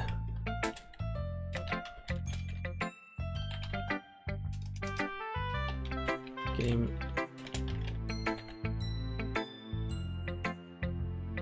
Yes, sure. I will definitely like finish this, but I probably won't add it to Journey. I probably won't add it to Journey.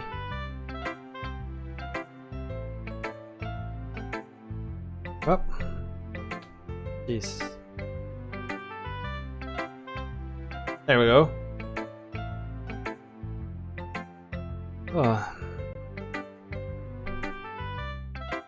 But yeah, sure, I will finish this. Pokemon Nuzlocke. We can continue the randomizer. We've beaten Brock so far. We continue from there. I've named all my Pokemons after people so far. It's actually on it's the number 4 one. The Leaf Green randomizer. We can continue from where we left off. Or we can start a new one, I guess.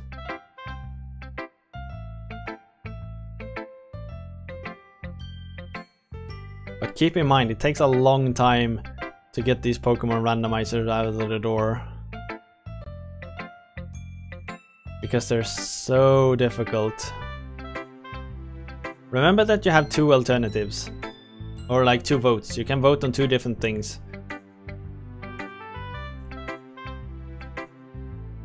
I guess I can continue a little bit more during the voting. I'll give you some time. Let's talk to Sayori. Can I vote on the same thing twice? No, you can't.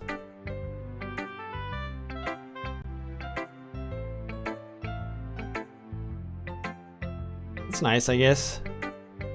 I can already tell you didn't like it. Well, you don't need to worry about what I think. You wrote this for someone else, didn't you? Probably Natsuki. I didn't write this for anyone specifically. Maybe... That's not really what I meant though. But it's okay, you're making new friends. It's like I was hoping. Makes me really happy. You're happy too, right? In this club? What's Soten? Symphony of the Night. It's basically a challenge I read about, only using fist weapons to complete the game. The Castlevania Symphony of the Night. It's like, I've played that game, I don't know how many times. I think I completed it like 200-300 times probably. I have a sub 20 speedrun of it. But I'm probably dropping that alternative. Setting of the Nelda. Well, of course I am. Good. That's all that matters to me. Thank you, Sigmar. There's something wrong? No, nothing. I'm just a little tired today. Alright, just tell me if you need anything. I will. Don't worry about me, okay? You can go play with everyone else now. If you insist. I'm gonna go home a little bit early today. Don't worry, tell Monica I wasn't feeling well, okay? I'll see you tomorrow. Before I can say anything else, Sayori cheerfully walks out of the classroom, humming to herself.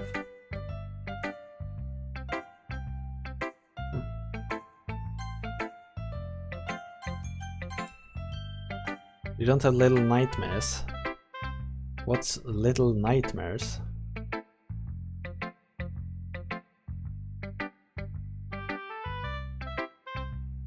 I don't know what that is.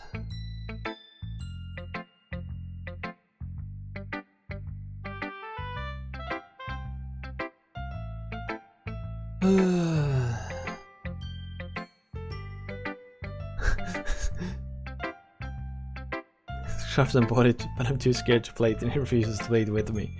Oh, that sucks. I'm gonna run to the bathroom, and when I come back, I'ma close this poll. So give me a few minutes. I'll be right back.